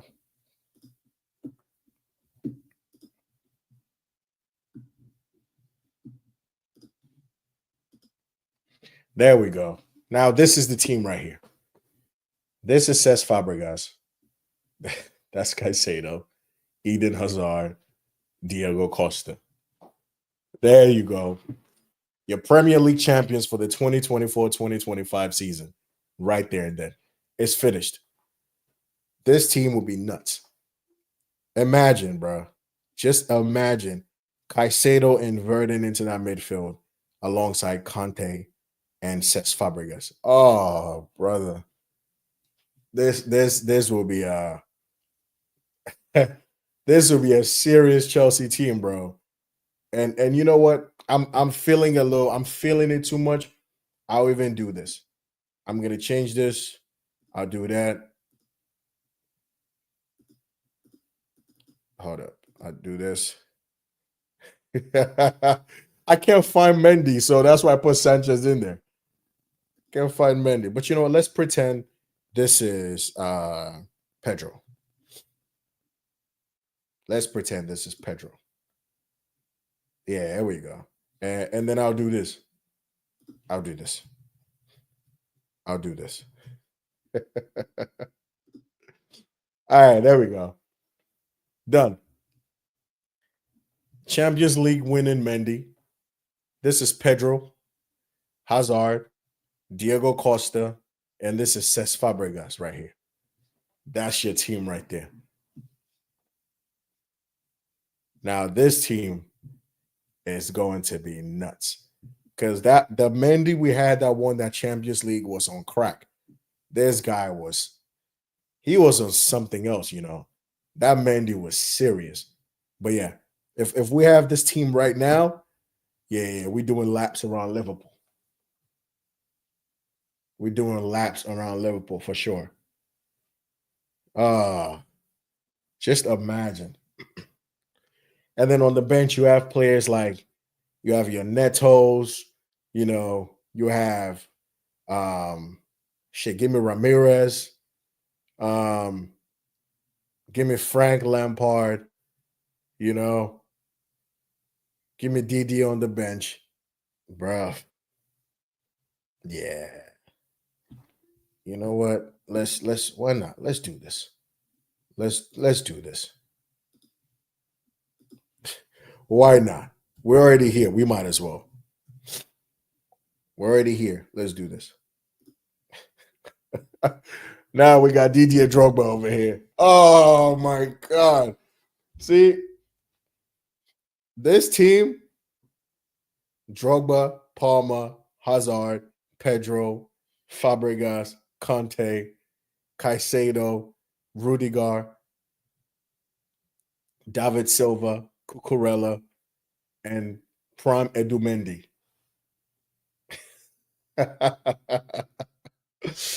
Yeah, yo, on God, bro, we would never lose no type of final. Oh, we would not lose. And the Pedro that I'm talking about prime Barcelona Pedro as well. That Pedro was just different. Yo, left foot, right foot, it did not even matter. That Pedro was something else, bro. Oh, Jesus. Yeah. This we definitely we'll never lose a final. If we lose a final, then it probably is what's the ref that got tomorrow's game? He probably will be that ref for us to not lose this final because it would be crazy. But yeah, imagine on the bench you have Oscar, Juan Mata, and Jackson, Diego Costa. Oh, yeah, Anthony Taylor, him. He would have to be the ref for us not to win that final. But oh yeah, for sure. Overball. I remember. Yo, you know what's so crazy about that game, bro? I was on boarding school, yeah, and we were watching that game. I think we just had been done with like evening classes, and that game was playing. So obviously they were like, "Yo, all right, cool, y'all can watch the game." Yo, when I tell you that night was one of the worst nights in my life because it was just robbery. If VAR was in play by then, we definitely would have won that game by a long margin. Barcelona just kept getting away with the murder, bro. They kept getting away with murder. Yo, it's crazy. It's crazy, bro. It was tough. It was tough. That night was one of the worst nights, man, because we really could have been making it into another final. And when I think back to that John Terry penalty miss, I wish it was Didier Drogba that took that penalty as well. Like I wish he had not gotten sent off. Like I wish he did not get sent off because we would have been sitting on 3 Champions Leagues right now, and not even Man City with their quadruple could have been talking to us. They couldn't say nothing to us, bro. You got 3 Champions Leagues, equal Champions Leagues as Man United, no, or more, because we would have had 3 and they would have had 2. So we would have had more Champions League than Man United. Bro. Yeah, no. Terry, bro, that man had us like losing everything. Bro, we were upset. Bro. And then when you went to school, the United fans did not let you breathe. Oh, they were, that whole week and the week after that, you just told people, don't talk to me. You just say, don't talk to me because I'm upset. Don't talk to me, please. Just leave me alone. That's how bad that shit was. We really should have won that final, bro. Definitely should have won that final. But yeah, imagine though. Imagine this is our current team right now, bro. Playing Spurs tomorrow. Whoo-wee. bro.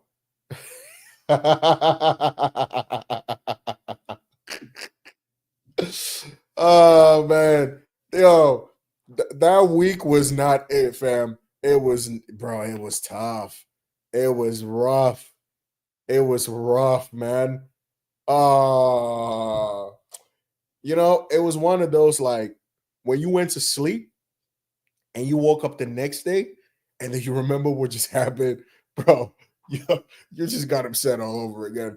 That's how it was. Like you couldn't even sleep, my guy. You couldn't even sleep because once you try to sleep, the memory hits you again. And now you're up and you're upset. And you're like, yo, I wish this was a fucking bad dream. And it wasn't. It was real life shit. Yeah, man. John Terry, bro. This man. But at the end of the day, we somehow came back. We won two Champions Leagues, and it was a time, bro. It was a time. It was a time to be alive, man. Like I'm actually happy. I never became an Arsenal fan, you know, and that game really had people squaring up. Like I'm telling you, it was fist and blows. That game really ruined some friendships, because it was just there.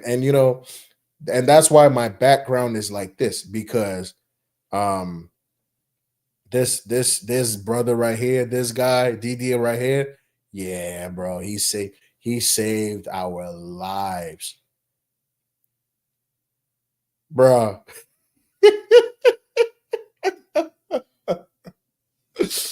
Yo, if someone had put a like a heart monitor on my heart that night, they probably would have sent me to the hospital. Oh, that bro, that whole game when Mula scored that goal, yo, I regretted everything. I remember when that goal went in, bro. I was just like, nah, not again, not again. What he scored like in the 80 something minute too. It was just brutal, brutal, bro. Yeah, man. That shit, yo, that 2012 Champions League, it was a miracle because we conceded a penalty.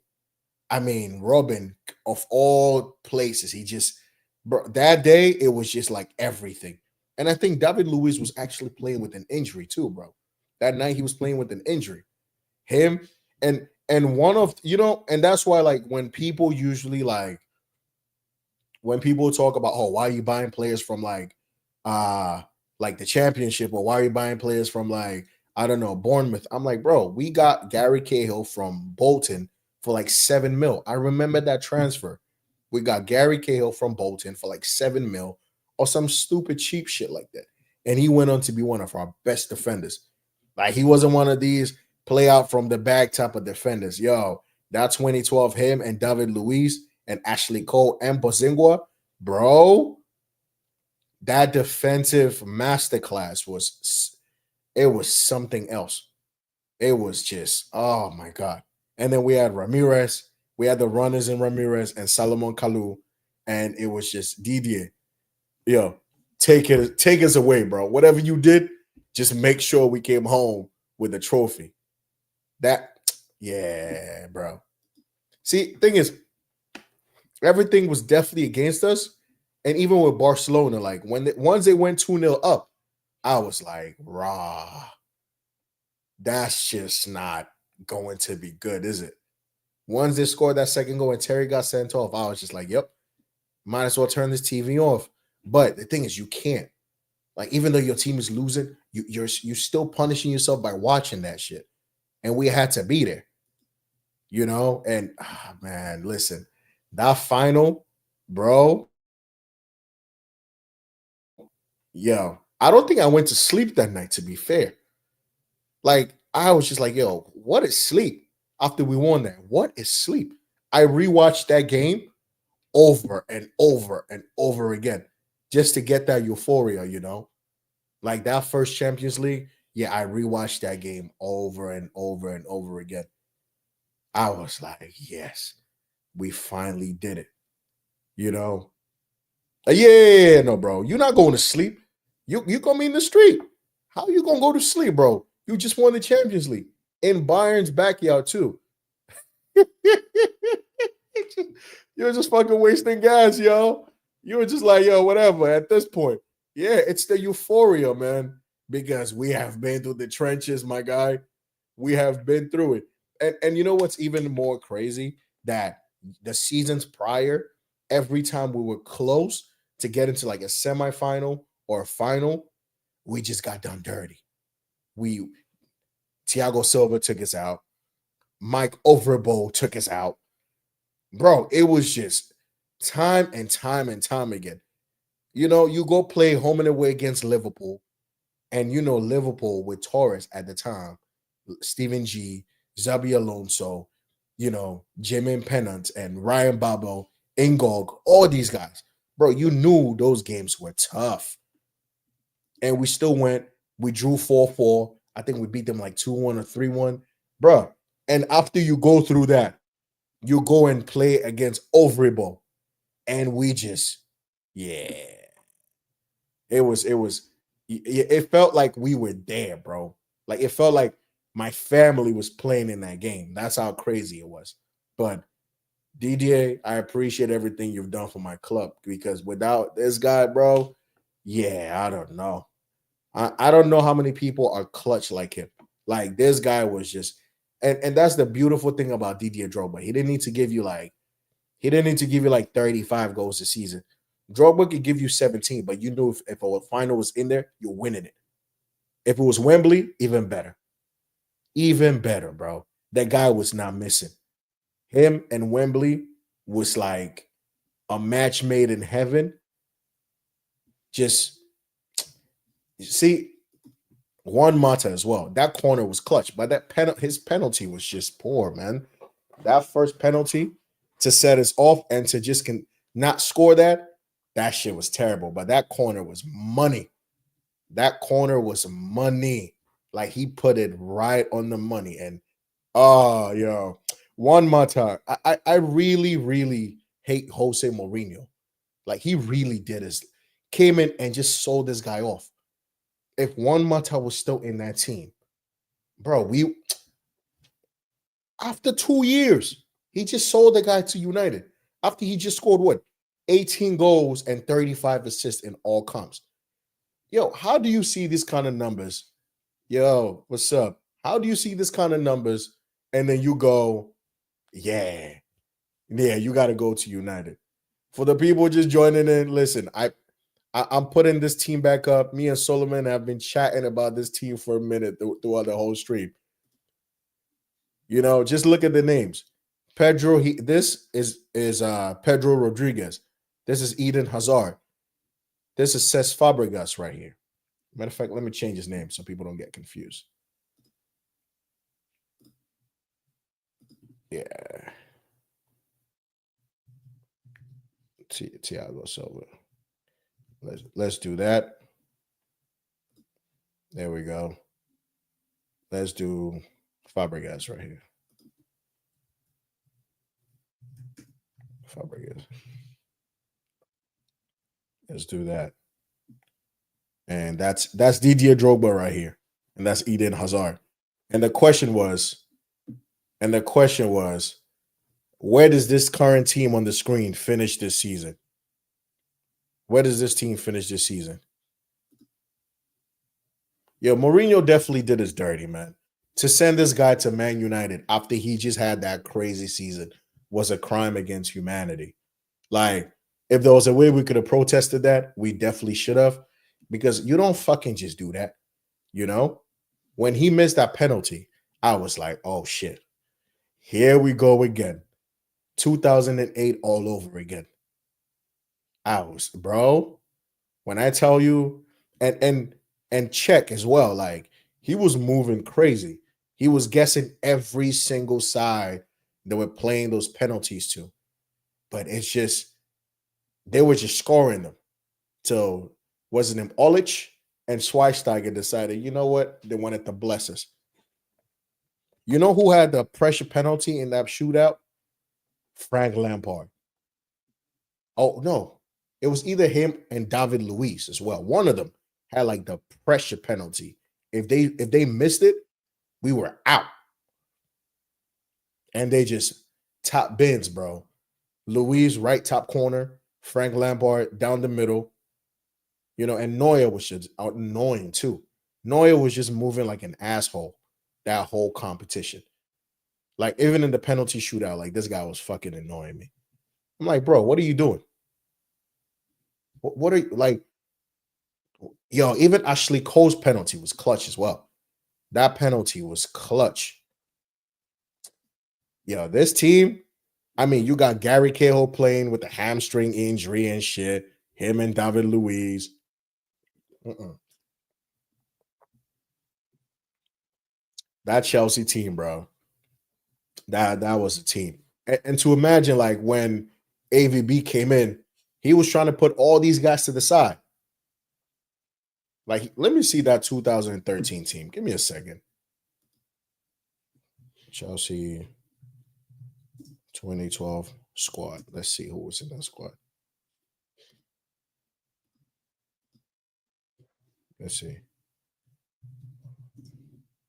2012 squad.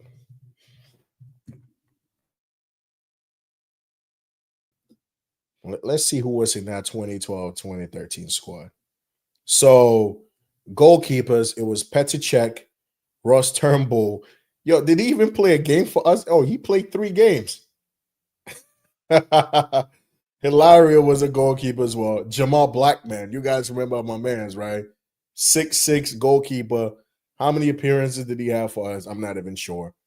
Um, Defenders, Christensen at the time was there. Ivanovic, Ashley Cole, David Luiz, Paulo Ferreira, Fernando Torres, Cahill, John Terry. Wait, Aspi wasn't there. No, this, you know what? This was 2011, 2012. Actually, let's do 2011, 2012. 2011, 2012. Yeah.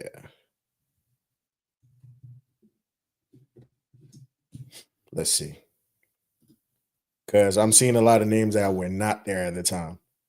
Okay. So Ivanovic, Ashley Cole, David Luiz, Michael Essien, Torres, Ferreira, Cahill, Ryan Bertrand as well. I mean, for him, yo, that's bro. Jamal Blackman is bro. He's not even just a throwback, son. This guy's ancient. Like the fact that we used to have someone like that in this team, and he barely got game time, bro. Barely got game time. But yo, shit was crazy. Aurel Romeo. We even had Romeo in this team. Lampard, Mata, Mikel, Maluda, Mireles. You remember his goal against Benfica? Cracking goal too. Hutchinson. We had Lucas Piazon. Who remembers Piazon? This guy was supposed to be like the next Kaka. Just came in and just missed the penalty, and we never saw him again. Bazingua, yo, Nathaniel Chaloba, Lukaku, Sturridge, and Kalu. That was the team, bro. That team was just incredible. I remember one of the appearance from Storage. Like, was it what team was it against? Like Storage was cooking. Was it Valencia? One of those teams. Like, it was just. I know, bro. We've had some failed like star players. Makekron, Gaio Kakuta. You remember we got banned because we got Gaio Kakuta, bro. All these players. I don't even know where they are right now. We went through, bro. Listen, we had some players, man. We had some. Let's look at the 2011, 2010, 2011 squad. Let's see. Because I know we had some, bro. This is nostalgia right here, son. Jeez. Let's see. Let's see who we had. Alex. Yo, you remember Michael Mancien? This guy was supposed to be like he was supposed to be one of those like good defenders as well. Mancien just never really got a chance over here either. Jeffrey Brumer, Mancien and what's his name? The we had so the left back. They both used to look the same to me, at least. Who was it? Michael Mancian, Patrick Van Aanholt. Them two. I used to be like, yo, are these guys related? But this was the team we had then. Let's see who was a different. Yep, Josh McEachran, Jacopo Sala. You remember that? Yuri Zirkov. Man, when this guy came in, they used to tell us this guy was like the Russian. What was it? Who were they comparing him to? Yuri Zirkov. Like he wasn't great, but like he was okay. Gael Kakuta. Yep, we got him for 3 mil, and we really got a transfer ban for that. Crazy. We had Fabio Borini. Yo, Zirkov, bro. I think when we signed him, someone used to tell us like the Russian Messi or some shit like that. And we saw this guy play, and we're like, eh. We had Yossi Benayoun. Damn, we had Nicholas Anelka. Bro, we had some players, man. We had some players. Let's look at 29, 2010. See, now you got me to the back to the good old days, bro. Good old days. Back to the good old days. Let's see. Let's see.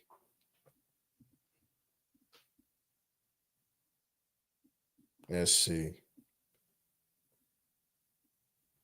So we had Belletti. Belletti was there. Nemanja Matic. Sam Hutchinson. He was one of those guys that was supposed to just be the next guy up. I remember him too as well. Defensive midfielder. Just got injured. We never saw him again. Deco came in, scored on his debut, did his thing, and then vanished. Bro, we had Shevchenko, man. You remember Franco De Santo as well? The day we signed Torres, I was like, yeah, we that this is it. This guy had terrorized us for time. Time, bro. Yo, Joe Cole was a baller as well. Joe Cole definitely. Oh, what a player. Bro, listen, it really is heritage, man. For real, for real. It's really heritage. We're looking at that '08 team, the team that lost that Champions League. Let's see. Let's see. Let's see who we had. Come on, come on.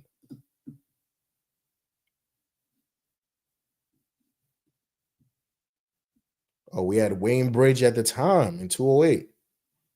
Okay. Who the fuck is Minero? Yo, son, that's crazy. Oh, that's 0809. Okay. Okay. Sean Wright Phillips. Jesus. Man, listen, we've had a team, bro, back in the day. We've had a team, but anyway, we're gonna wrap it up here. We've been going on 2.5 hours. I've actually enjoyed the stream. It was very funny. But yeah, tomorrow, hopefully it's business as usual. Let's get that dub.